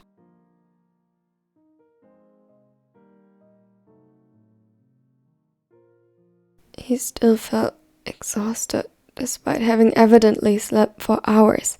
The wound in his face began to ache again, and she remembered that he'd have to go in for a follow-up exam today or tomorrow to make sure it was healing properly, and would leave only minimal scarring. He sighed, wiping his eyes carefully once more before stepping into the open kitchen-living room combination. It did little to get rid of the evidence of his nightmare if Sakusa's expression was anything to go by. He quickly dried his hands he just washed before closing the distance between them and inspecting his face more closely. Are you okay? Does the wound hurt?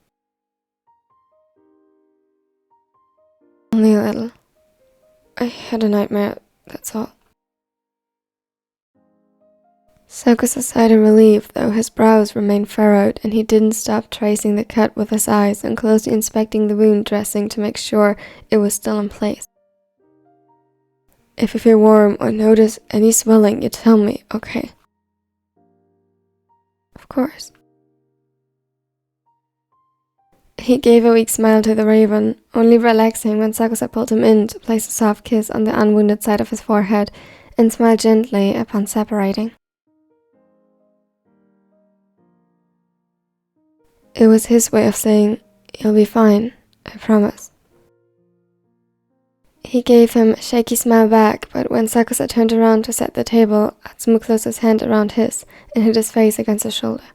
The ace's eyes widened a fraction in surprise. "Just a little longer, please."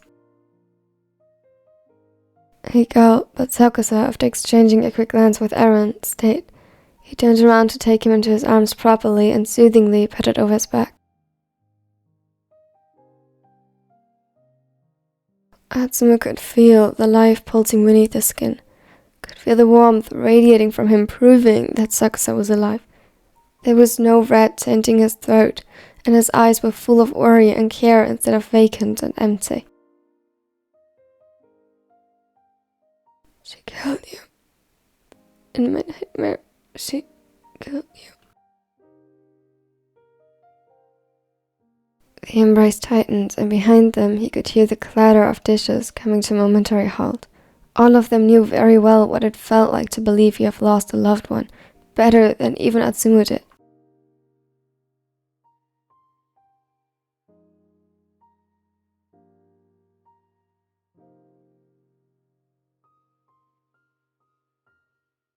She didn't, and she'll never get the chance to again.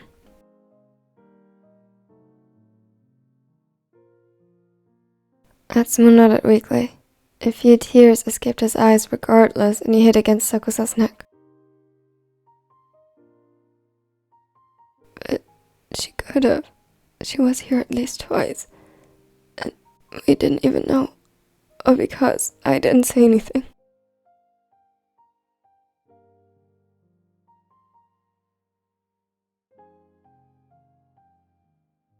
"That wasn't your fault. There were a few things I noticed too. Nothing as severe, but I too didn't say anything due to the lack of evidence that those things truly happened.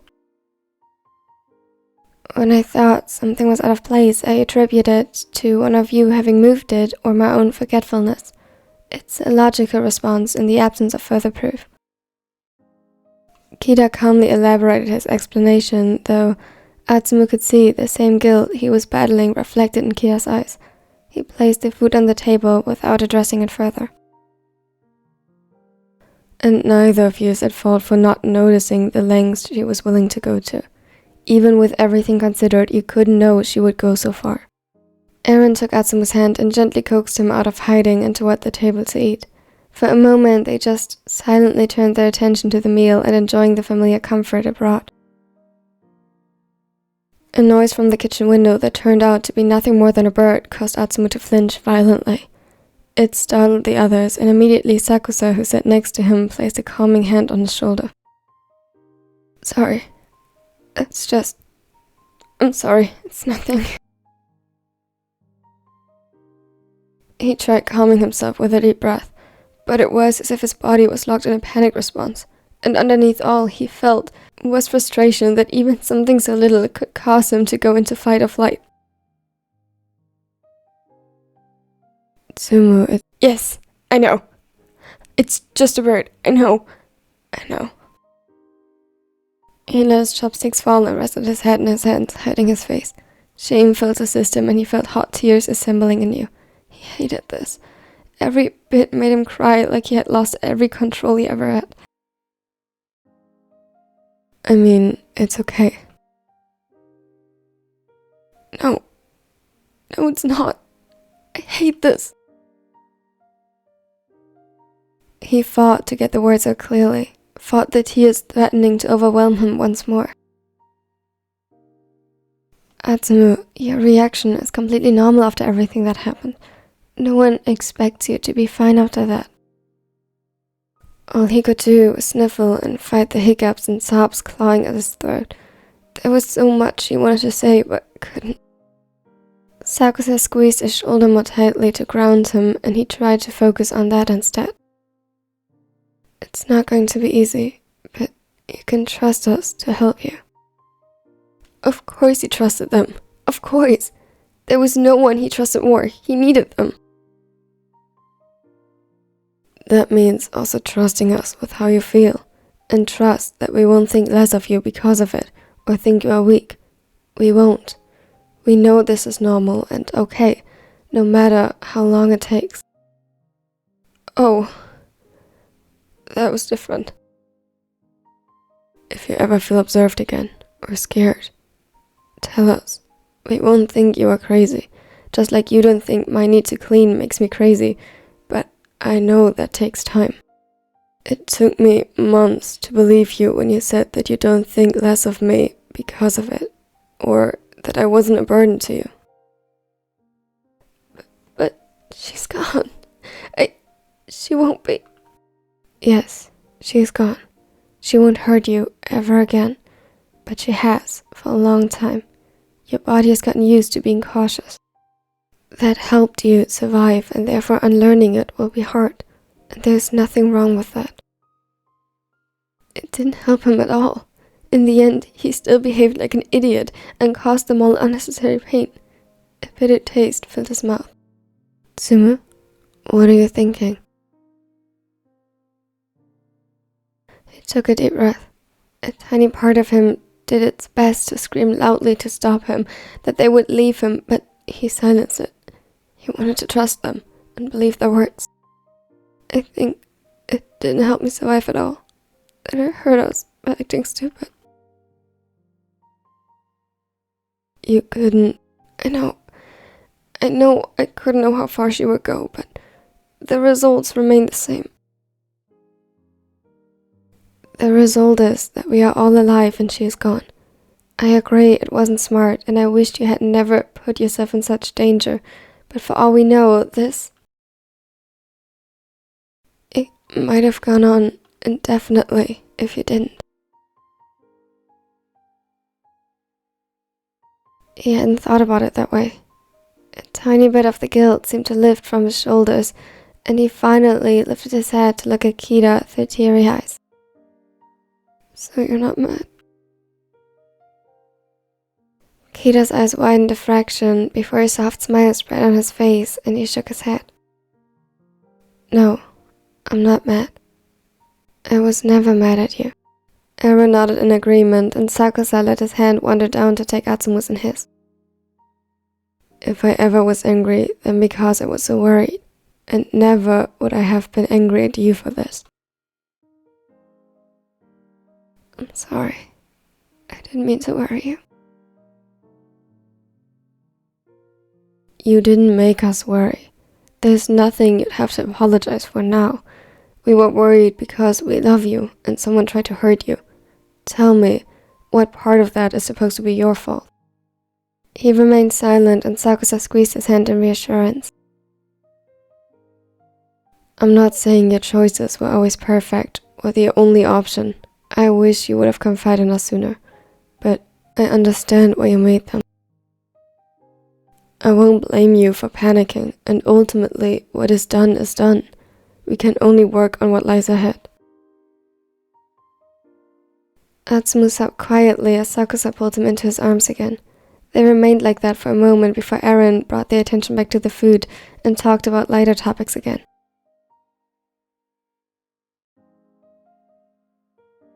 Atsumu struggled to finish his portion, but he took tiny bites while listening to the others and even occasionally participated in the conversation. It took way longer than their usual meal, but the others were patient. They waited for him without applying pressure, seemingly forgetting that they had finished their food long ago. Oh, and Atsumu, if you feel up for it, we could visit Suna in the hospital after this. He nodded slowly, swallowing down the last bits of rice. Yeah, that's a good idea. I need to go there for a checkup anyway. As soon as they left the house, Atsumu tensed. They had to take the train since Osamu and Komori borrowed the car yesterday, and he listened carefully for the familiar steps were clinging to Kira's side. He thought he heard them a couple of times, but when he looked around, only Sakusa and Aaron walked behind them, and he relaxed a little. At the hospital, the checkup cleared all fears of infection so far, and he was told it should heal without complications. The same went for Suna, who lamented endlessly when they arrived that he wouldn't take a knife for Atsumu ever again. He chuckled slightly after the middle blocker reassured him that despite that, he didn't regret it. Atsumu captured him in his arms for another solid 10 minutes and scolded him once more for making him believe he was dead. Meanwhile, Komori and Sakusa stepped away from the group to talk, and while Atsumu wasn't sure what it was exactly about, he knew it involved tears and Komori hiding in Sakusa's arms. Slowly, as he was by his brother's side again, surrounded by the loved ones, he started to believe it. They were going to be alright again. You still have to call Ma. Oh, shit.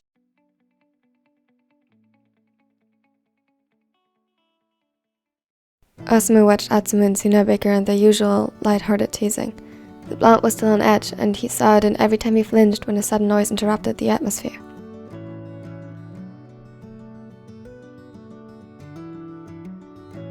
He took him aside after a while to make him promise once more that he would never do something like that again. Atsumu nodded wordlessly in his arms, and for the first time in years clung to him like when they were younger and he was scared of the dark.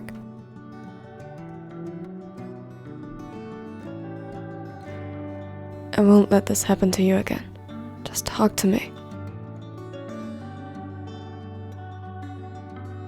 He nodded and Atsumu sighed.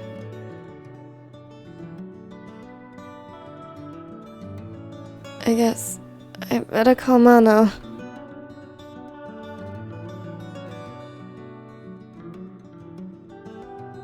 The blonde stepped back slowly and gave him a shaky smile. Atsumu nodded and tried to look encouraging, but the memories from last night made him stiffen.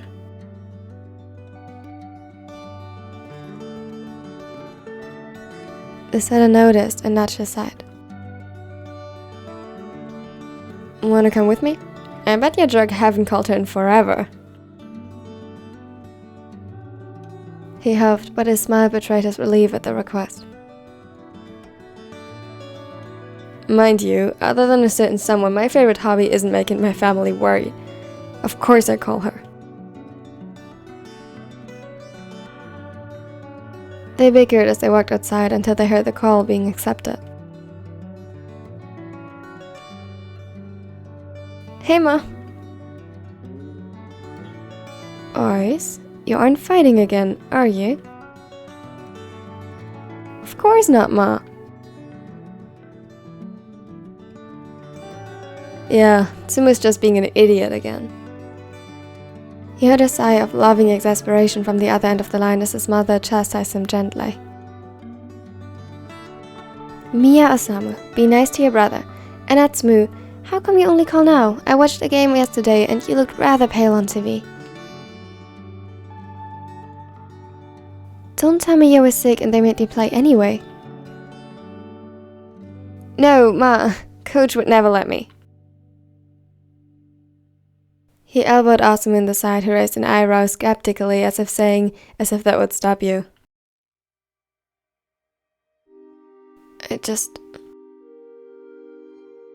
What is it, darling? You know you can tell me anything. Did you argue with your boyfriends? No. Atsumu could see how conflicted he felt, trying to decide how much he wanted to tell her and whether he tried to downplay it as usual. He gave him an encouraging nod in his twin side. Actually, I wasn't doing so well, but it wasn't because of anything like that. It was his fan, you know, and she... He began to explain the whole story, and Atsumu had to bite his tongue more than once at the things that were new to him as well. He despised this girl more and more the longer Atsumu went on, and even though she stayed mostly silent, he knew their mother felt the same. Oh, Atsumu dear, that is awful. I'm so glad you have your partners to look after you, but you must be exhausted. Nope, this won't work. You'll need a break. And I can take care of you from here. You four are coming home the next train you can catch. Ma! It's not... I don't want to hear it. My baby was hurt and someone broke into your home. Call someone to install better security and in the meantime, come home to recover. I'll have to ask the others and... I text Shinsuke-kun as we speak. He said he'd make sure to organize everything. I knew that way was a good choice for you. Ma! His cheeks turned crimson red as he blushed embarrassed. Atsumu chuckled.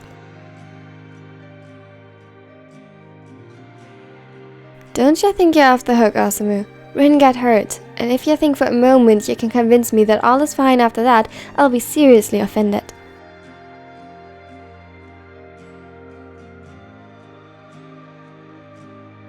As soon as poor Rin has recovered, you have to visit as well. But, Ma, I can't leave the restaurant for that long. Who says it has to be for long? Come down for a weekend and entrust Sato-san with the restaurant for a few days. We both know she's more capable than you give her credit for.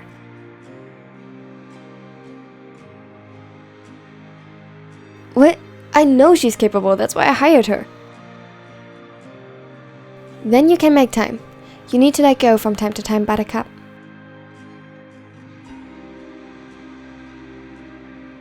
Don't call me that.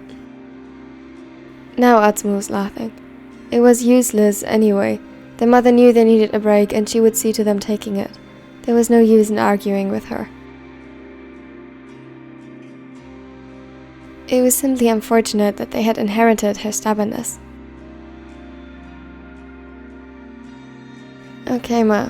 We'll be there. Don't decide for me. Are you really that dense that you think you can win this? Atsumu, be nice. Sorry, Ma. When they returned, the others already awaited them, and Atsumu walked straight over to Kita. You sly fox, conspiring behind my back? How will I ever recover? Kita chuckled and kissed him on the cheek. Don't give me all the credit. Aaron made sure to inform your coaches and Sakusa booked the tickets. Atsumu gasped in faint offense.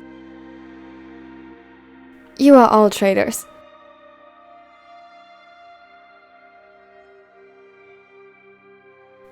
I never had a choice, did I? Aaron smiled warmly and reached for his hand. Always. But do you really not want to go? No, I do. He admitted it with a sigh, but reciprocated the smile. It'll help getting some distance from everything. Sakusa joined them again from where he had chatted with Komori. The libero did a majority of the talking, but Sakusa seemed to appreciate that. At least that hadn't changed.